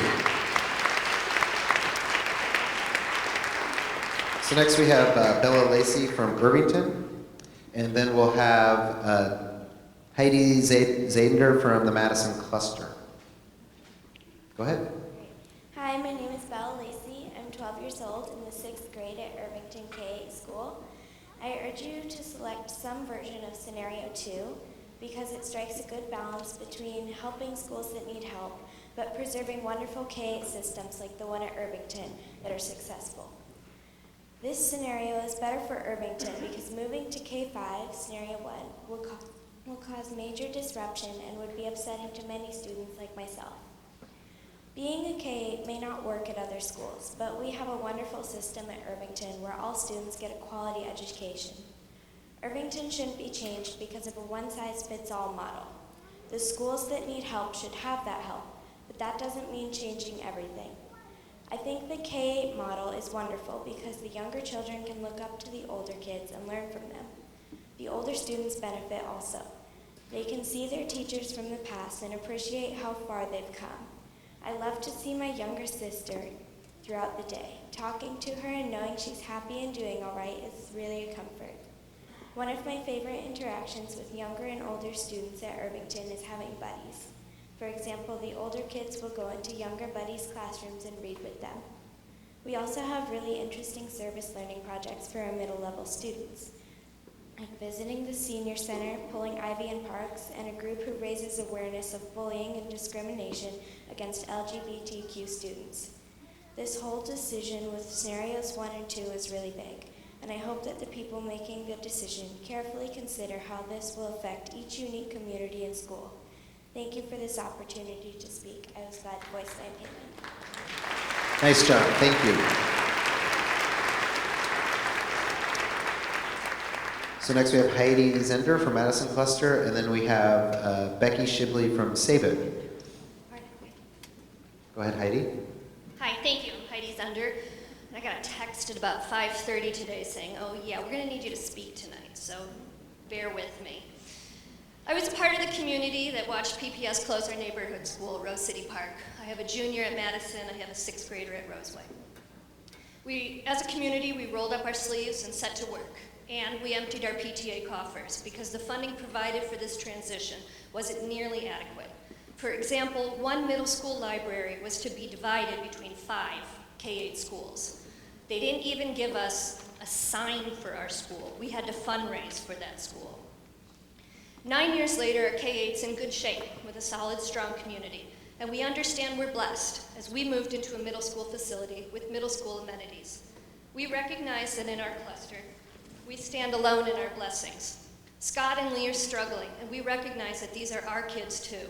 We are the Madison community, Madison Cluster Strong. We recognize the need for a middle school in our cluster, and we have grown weary of empty promises and inadequate funding. We cannot fundraise for our students' public education. We cannot fundraise for specials and electives our neighbors a few blocks west of us are able to do. We fundraise for winter coats. We collect cans for field trips. We cannot fundraise for teachers. This proposed middle school needs to be funded appropriately, adequately, with clear planning. Core programs should have been provided by PPS already. Judy Brennan has conveyed the truth that schools are too small. This should not have been a surprise. So a quick cursory crunch of numbers project 950 kids at Roseway Heights Middle School. 950 kids. Middle school teachers from Gregory Heights said when it was Gregory Heights, when they were enrolled with 900 kids, it was insanity. 950 is bananas. Judy Brennan just said 450 students for a strong middle school. Doubling that number is irresponsible. So we ask, what's your plan, PPS? What are you going to do to support this new middle school, the largest in the East Side, which will house 2 language immersion programs, 2 SPED classrooms for students, and IEPs for behavior, and almost 1,000 kids. If we're shifted to a middle school, PPS needs to commit to providing money and time for teachers to collaborate to create a cohesive curriculum to support the diversity of students we will be serving. We will be a huge middle school drawing from lots of communities around Madison. We strongly suggest the district give time for teachers to create a schedule so they can have smaller houses of students, that teams teachers working along with time built into the schedule for teachers to have a common plan time so they can talk about students and collaborate on a curriculum.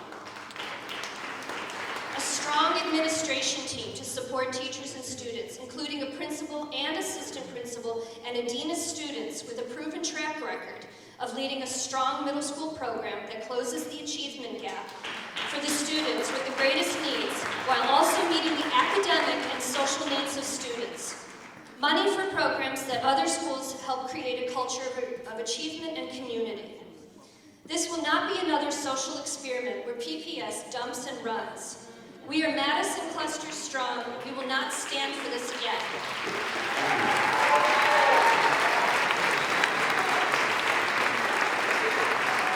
Thank you. So next we have Becky Schmidt from Salem.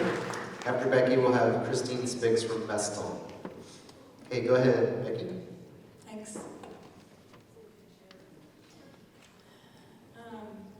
Next time, I'd love to have a stand for the mic for those of us that shake a lot.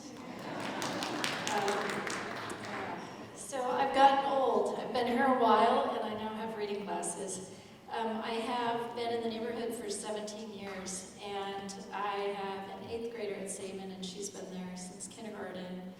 And I have pretty much rewritten my speech over and over and over and over for the last several weeks, trying to figure out what needs to be said from my heart, and who I feel like the audience is that needs to hear it.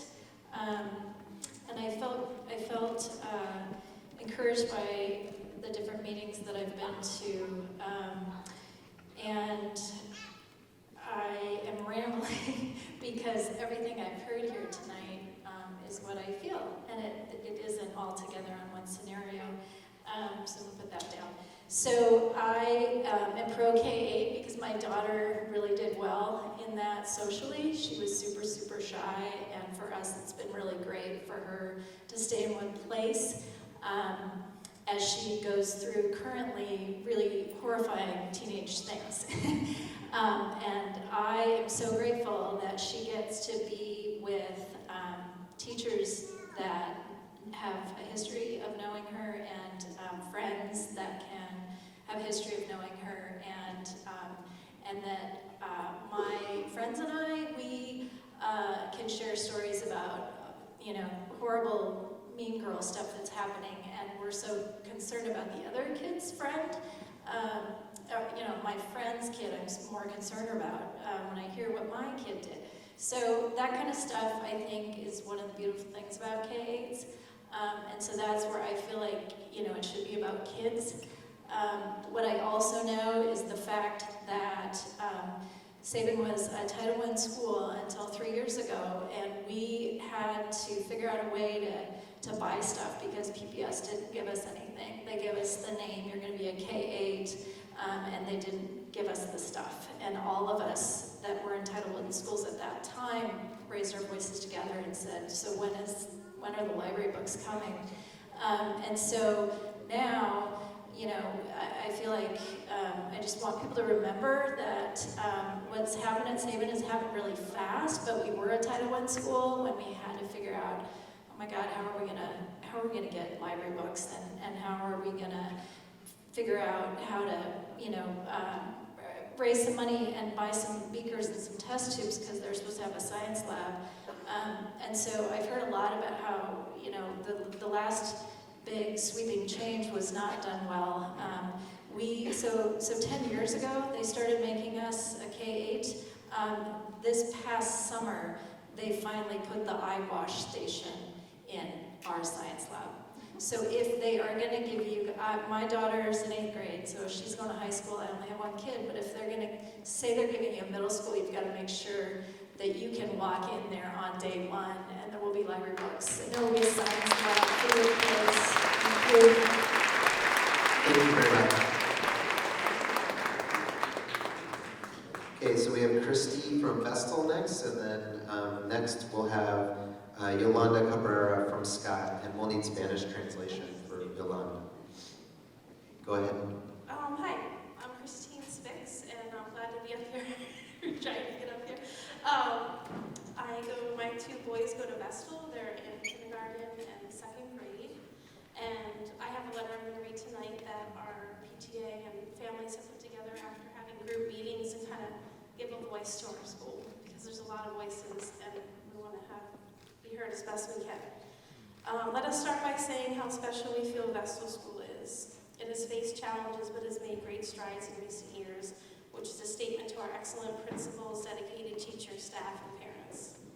We wish that we could stand here and speak of our hopes for Vestal in a unified voice, but our community has different feelings about the changes that we face. Some feel that a K-8 model is best for our students. It offers them stability they might not have at home, and academic and emotional support from teachers and staff who have watched them grow up. It makes things easier for families with multiple children in terms of transportation and after-school care for younger siblings. However, other families are excited about the academic and social opportunities created by a middle school model. While we commend our middle school teachers for doing so much to offer meaningful courses for our 6th to 8th grade students, a separate middle school could offer a variety of to better prepare our students for high school and beyond. We have also come to understand how much this middle school is needed by our neighboring schools, Scott and Lee, and we stand in support of them. If these scenarios do go forward, we insist that PPS carefully consider the outcome of these changes. If Vestal becomes a K-5 with Vietnamese immersion, which is still a small, growing program, we fear we will not have the enrollment numbers to be a right-sized school with core programs and enrichment classes. As your presentation notes, enrollment equals dollars equals programs. And as this immersion program grows, Vestal will not have enough space for strong neighborhood program and a strong immersion program. Perhaps this immersion program should be located in a better permanent home, such as the Wilcox Building, which is also in the Montevilla neighborhood, and Vestal's boundaries could be adjusted to ensure we have a right-sized enrollment. We are also concerned about whether the Roseway Heights Middle School will really be as big as proposed in scenario 2, up to 966 students. Does that facility have room for so many students, and will our more vulnerable students get lost in such a big crowd? If the feeder schools to Roseway Heights were restricted to Vestal, Lee, and Scott communities, would this help with the projected crowding? If you are going to ask our community to change, make sure you get it right and that things get better for our children, not worse. Lastly, we argue you to consider the voices you are not hearing from in these meetings. Vestal is a wonderfully diverse community with over 20 different languages spoken by our families. What has been done to ensure that they are aware of the changes facing their children and have had a meaningful opportunity to participate in this process? Don't just listen to the loudest voices, but be mindful of these changes will affect the students who need your protection the most, and be certain that these changes will have the funding behind them to ensure that all schools are strengthened. Thank you very much. Thank you. Okay, we have Yolanda Cabrera from Scott next, and then after Yolanda, we'll have Nick Finger from King.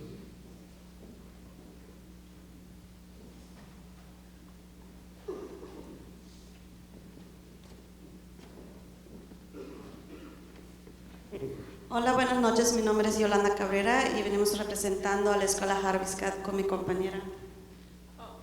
Hola, mi nombre es Valentina y vengo. Esto no estaba en la nota que trae mi compañera. Es mi primera vez en esta reunión de Portland Public School.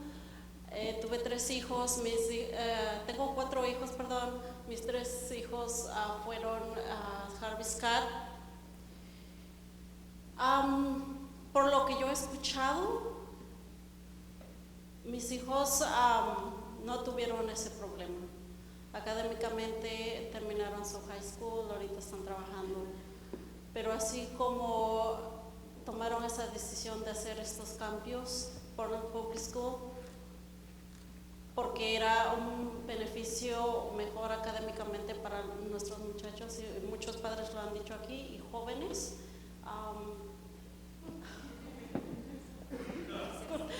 Disculpa, estoy muy emocionada. La señora me va a interpretar después de lo que yo estoy diciendo.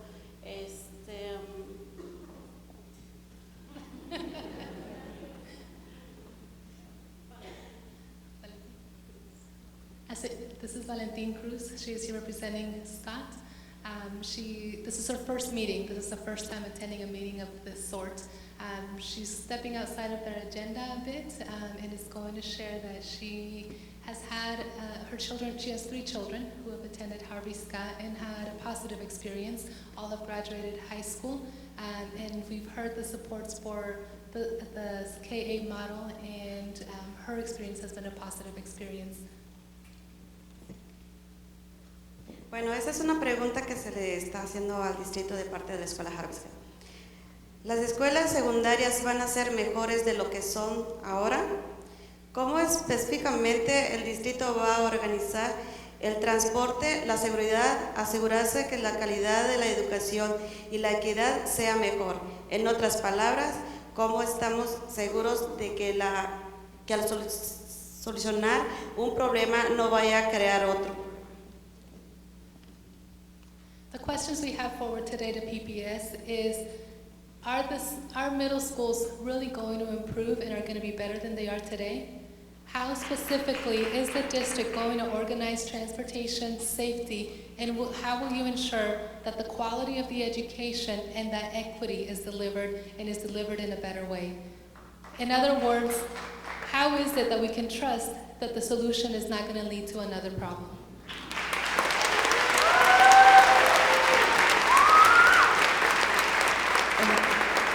¿Cuál de los 2 escenarios, si no los 2, arreglan los problemas de equidad ponga los puntos sobre los educaciones, institutos de educación de secundaria. ¿Están listos para venir a nuestras escuelas a responder nuestros cuestionarios? Which of the scenarios, one or two, better addresses the problem of equity? We want to see those points addressed. We want these points addressed in our middle school institution system. Are you ready to come to our schools and answer to these questions? Gracias. Gracias, thank you.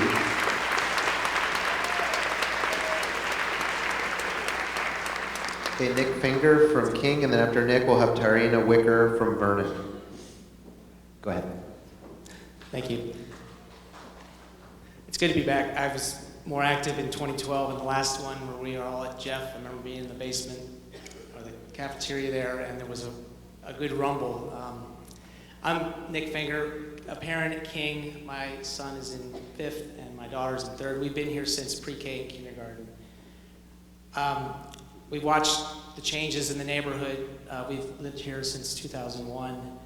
And I want to just capture kind of our experience in the neighborhood and at King in a story about my son. When he was playing soccer over at the Salvation Army, he was one of the few white kids, and he said something one day, and I want to say what led up to that. We live near the school here. I won't say exactly where, but there's a story, there's a reason for that. We've got several neighbors. One of our neighbors has struggled with violence in the family, violence across the street. There have been gunshots, all when my kids were really young, and it's been hard for us. We've got 2 other neighbors who've lived there for a long time, as well as the other neighbor had, who are amazing people, grew up in this neighborhood, and took us in the moment we moved in. The violence and the anger across the street led my kids to be very fearful of people of color. And we saw that, and my neighbors who are black, who took him in, we witnessed them not wanting to sit on laps because of fear. And this is at 3 and 4. One day my son, from his experiences coming to King, I think, walks onto the soccer field and says, "Mom, I think I'm not afraid of black people anymore. I do like them." And he's just the kind of kid who just says that out loud. And we were just like, what? And then that was within earshot of the Equal Opportunity Officer for Kaiser, who you may know back then. And she jumped up and she says, "Let me tell you about unconscious bias. Let me tell you about bias. I learned something coming to King and living in this neighborhood because I stuck it out. The hard times, the last round of this, which was really hard. Sorry, Judy. and I'm here, and I'm still here. And I'm committed to experiences like that for all of our kids because I think it'll make a better Portland. So thank you very much." Thank you.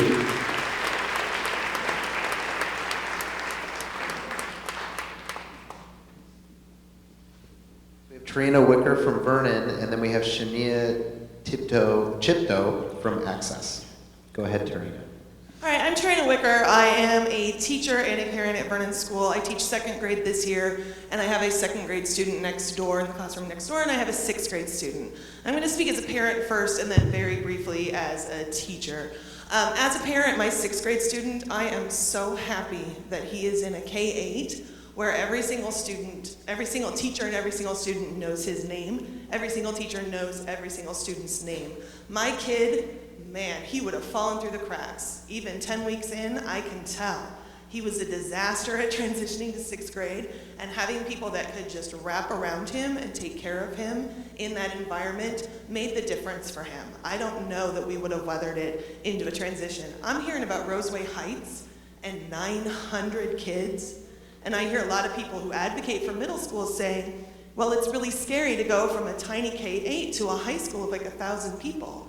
And I'm like, whoa, how much scarier is that going to be for an 11-year-old than a 14-year-old? That sounds like a disservice to children. Children in K-8s stay younger longer.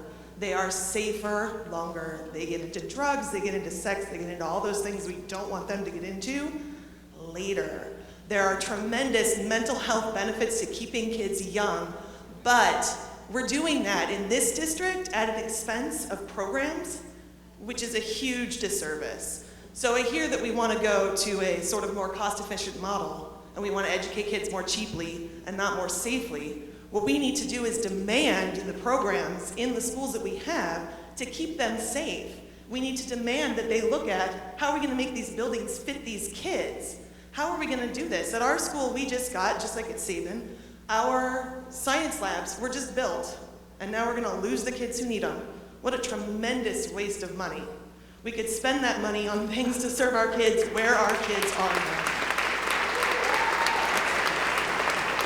Okay, thank you. So we have Shania from Access, and then we'll have Rob Holloway from Alameda. Go ahead, Shania, when you're ready. Hi, my name is Shania.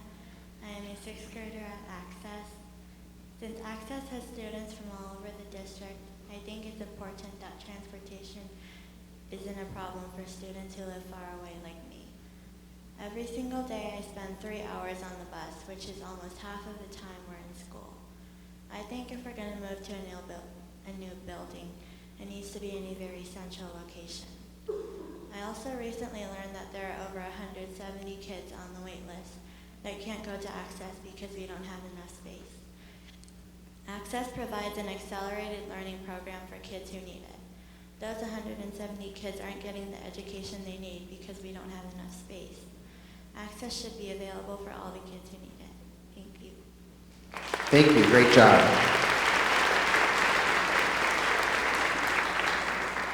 So after Rob Holloway, we'll have Wilana Guna Sarkaran from Beverly Cleary.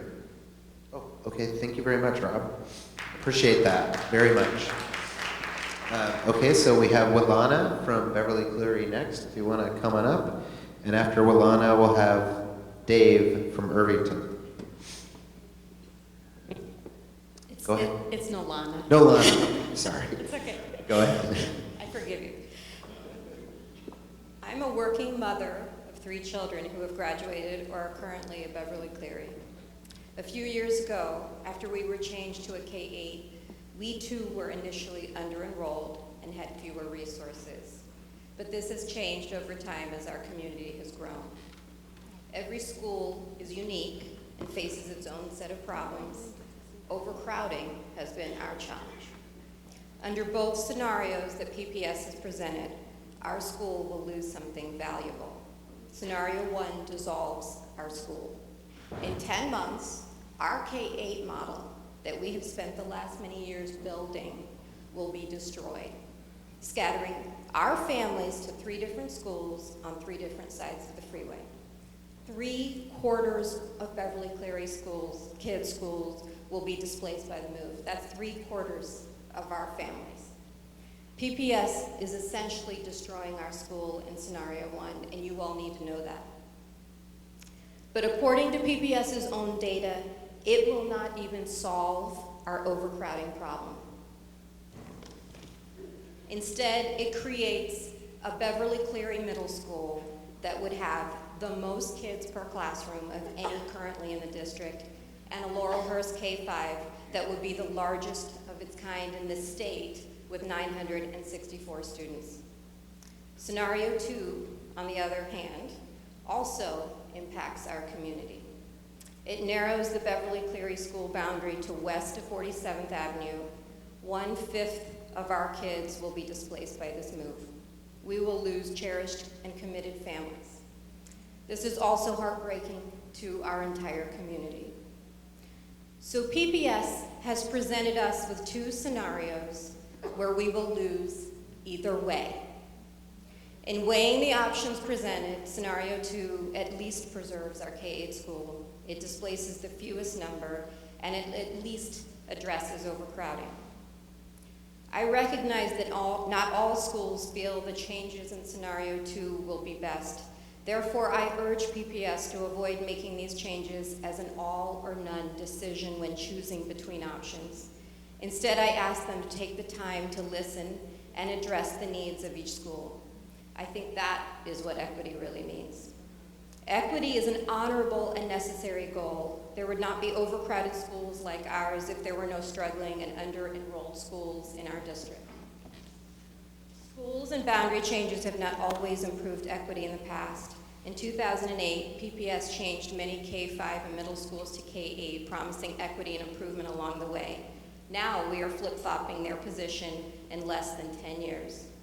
But this time we need to ask PPS's questions about cost and budget and effectiveness of these changes. This time we need to know if PPS is all bling and no bucks. Parents, let's start listening to each other and look at what is really going on with PPS, and then let's vote for a change. PPS and DBRAC, don't just listen, but be transparent and accountable for your actions. What you do and decide will change the lives in the deepest and most profound ways of our children and our families. You need to fix what is broken and not break what is already working. And your purpose is to make the numbers work for all of us. In other words, in the issue of overcrowded and underfunded schools, if that was a common core math problem, you better solve it correctly, fairly, and sustainably. And remember, you only get credit if you show your work. Thank you. Okay, next we have Dave from Irvington. Then we'll have Reese Lord from Laurelhurst. Dave from Irvington? I just said Dave. Reese? Reese, you're going to go ahead next. So Reese Lord from Laurelhurst, then we'll have Danny Oates from Roseway Heights. Thank you. Go ahead, Reese. Good evening. I'm Reese Lord, and I have two children at Laurelhurst. And I want to thank Nikki for encouraging us to create space for other perspectives. I imagine you hear Laurelhurst and you think of white privilege. And while that may be true, it's also a school that's struggling with how can we contribute to solving equity while also finishing up with a school that works for our kids. As the previous speaker said, Scenario 1 moves 600 kids from Beverly Cleary and divides them among Irvington and Laurelhurst, leaving Laurelhurst as the largest elementary school in the entire state of Oregon with 960 kids. So you can imagine that yes, we want to keep our K, not only because of what's working, but because the other option is not acceptable. In Scenario 2, we address the overcrowding issue at Beverly Cleary, which is the primary challenge within our grant cluster of these three schools, by opening Rose City Park, which creates capacity to accept future population growth. And that's one of the recommendations I would have for DBRAC is make sure you plan, as somebody said earlier, designed for space to grow.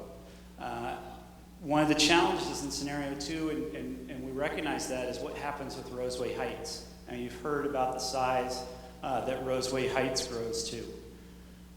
The last thing I'd like to finish with is a final recommendation for DBRAC, not as a parent, but as a Portland Public Schools graduate and a former middle and high school teacher. There are appalling inequities of programming across this district. We've heard about it tonight. We've heard about it in other quadrants.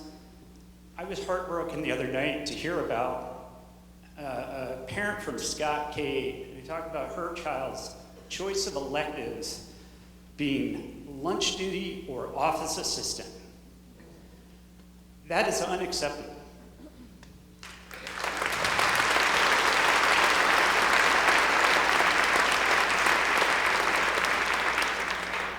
And yet, we have inadequate funding for education in the state. So how do we balance that? And we've heard balancing enrollments among schools and the dollars that go with them and each student is a necessary first step. And I would say, as parents, we're challenged to see beyond our own circumstance. And so another point that Nikki made that I would second is if the district really wants to address equity through this boundary review process, I would suggest you listen to the only demographic group in the PPS 2025 survey where a majority suggested doing just that: our children and their teachers. Give them the parameters and some maps, and I think you'll be pleasantly surprised with the proposed solutions that emerge. Thank you. Thank you.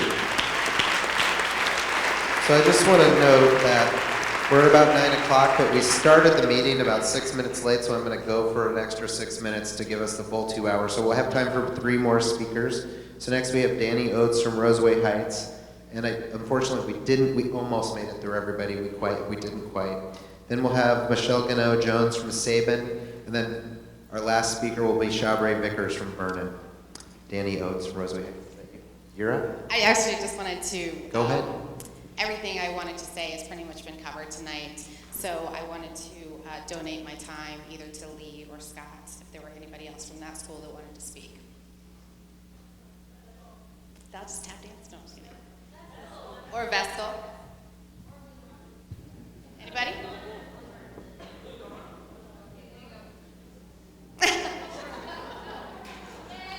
Yay. Okay.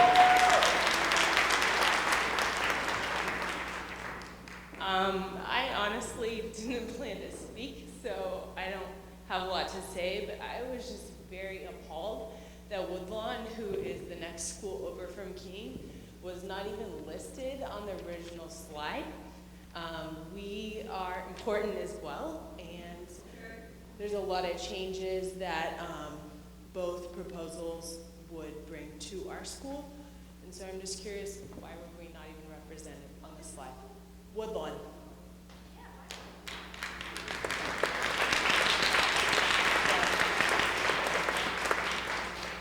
We also are a Title I school who was a K-5 and then 7 years ago transitioned to a K-8, and now things are changing. We'll go back to a K-5, and yeah, I'm not much for public speaking, but I'm dedicated to Woodlawn.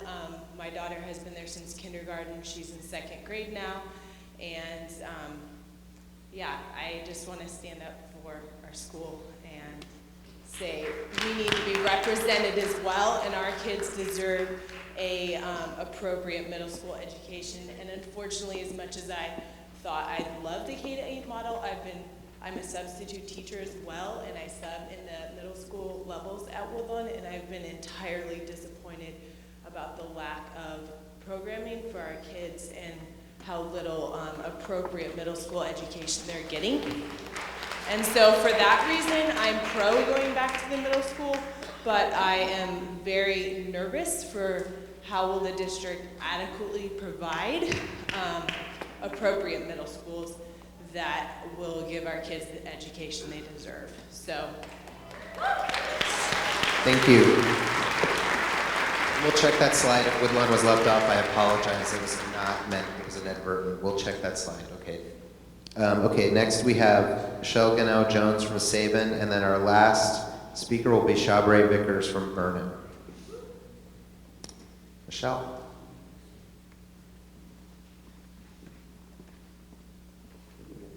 My name is Maria, and I'm going to thank you, Michelle, for giving me the opportunity to speak. I'm a Sabin parent. This has been a really poor process, and I feel failed by PPS. I think that PPS has failed all of us here. I hear a talk about equity, about environment, but the reality is, how do you propose equity when the system is built to make sure that it's not equitable? You can't have some people and some schools in part of the system and then some of the schools on the outside, because good education means that you have good teachers, means that you have resources, means that you have facilities, and all of our schools don't have those things. And the ones that do are kept out of the process. And then what ends up happening is we get pitted against each other, fighting for resources and protecting what is ours. There's no way that we can get a better, equitable, a safer environment where we have more resources, good teachers, working programs, if we don't share the resources that we already have. And the way that this has been set up is year after year, and I'm new to this system, but it's clear when I look at it that Portland Public Schools has set this up to make sure that those that have moved in can benefit in their little cluster as they push out students. And they're not just pushing out anybody, they're pushing out the people of color, they're pushing out the poor people and the people on the poverty index. And there is no place for us to have this conversation because they don't want to talk about race and gentrification, because people don't want to talk about poverty of Oregon. Oregon is a place that has majority white people as the population, which means that when it comes down to the education system, white parents are going to have to be the ones that stand up here and fight for all of our communities. Instead of making us come here as lawyers and as educated people trying to fight each other for the little resources that we have here, my child at Sabin is not okay if everybody else here is not okay. Because we live here. We're not going anywhere. And whatever Carol Smith decides to do, or what PPS decides to do, just like I had to ask for an extra teacher, I will be at your door again asking for this to be different. Because it's not okay the way it's set up. Not okay for anyone the way it's set up. Because all of your children who live here in Portland live with my children too. All of our communities are together. And if you just want to protect yours and we're not protecting all of ours, then we're in serious trouble. Portland is already in serious trouble. Oregon is already in serious trouble. So in order for this to change, we have to do something different. That means that we can't say, yes, that's fine. You listened to us, you came up with your own projects, you came up with your own proposals of what you thought was good, but it still doesn't work for us. So it's not good enough, and it's not okay. So you can't make decisions based on this.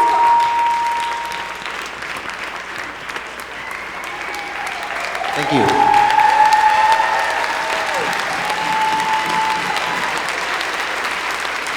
So our last speaker tonight will be Shabre Vickers from King.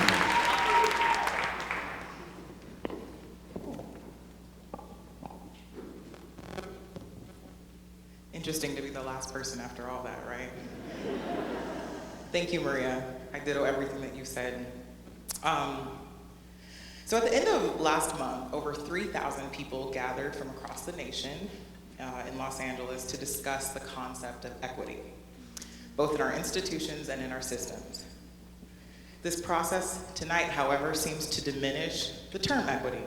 So I'll read the Equity Manifesto adopted by these leaders, many of whom are from Portland.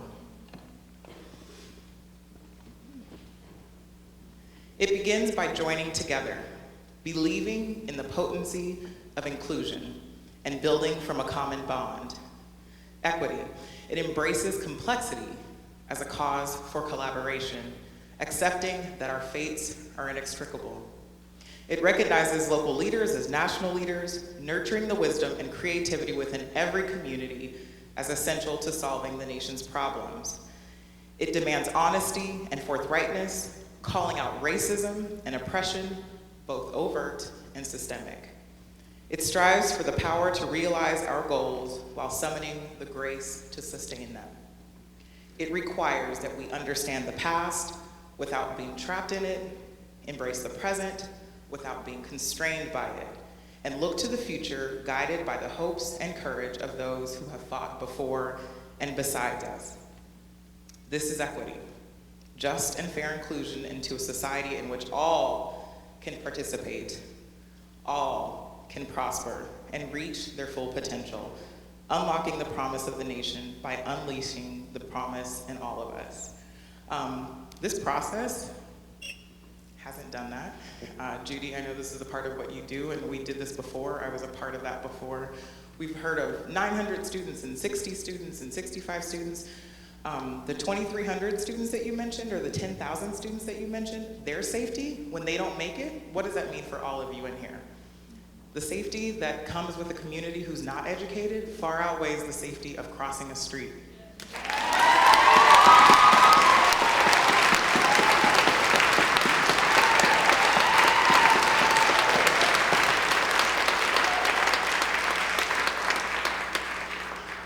urge PPS and us as parents to adopt this concept that I just read to you as equity to help us decide upon what is best for all students.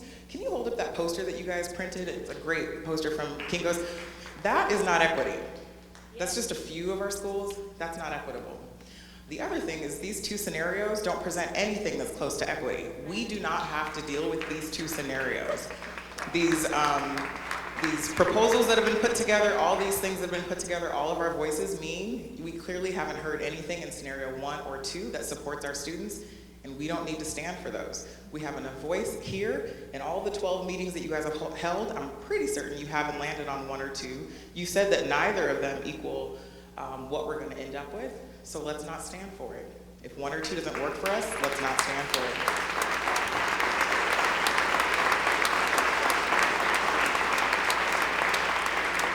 So lastly, you mentioned that population growth equaled an opportunity to solve enrollment and capacity issues. However, equity is not amongst these two, and issues that are most ailing PPS are not answered by these two scenarios. We do not have to stand for them. I'm a parent at Vernon. My daughter goes to Vernon. I went to Vernon. I went to King. I played in this very space here. My aunt went here. We've all gone here. This has happened over and over. For the folks who just started seeing this since 2000, you should have been here 20 years before that. It's still going on. Judy, it's a part of your job and the folks that you work with to make this an actual equitable process. And the fact that you jumped around the term equity and what it really means and talked about right-sizing schools and literally pitted us against each other is the absence of what I think the DBRAC meant to do when they got together. I'm not a member of the DBRAC. I know that what you guys put together as values are important. I don't see them reflected in these two scenarios, and because that was staff and not the DBRAC, I'm gonna ask you guys to go back and do something different. Scenario 1 or 2 is not okay for any of us. Thank you.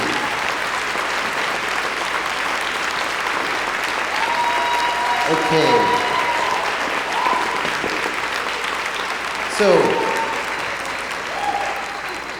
So I want to thank everyone. We stayed till 9:15. We stayed late. Thank you so much. I want to say on behalf of the staff who have supported this process that we really appreciate every voice that we heard here tonight. This has been an amazing conversation about the future of our district, and we've appreciated the thousands of families who have come out to make sure their voices were heard. There are 4 more district-wide boundary review advisory committee meetings, and I know some of you didn't get a chance to speak and you wanted to tonight. DBRAC takes public comment for 20 minutes at every meeting for 2 minutes each, just like we tried to do tonight. So if you didn't get a chance to speak tonight, I encourage you to fill out a card, come give public comment at a DBRAC meeting, or submit a comment online. They all go to members of the committee directly from us. So with that, thank you very much, and happy Thanksgiving, everyone. Good night.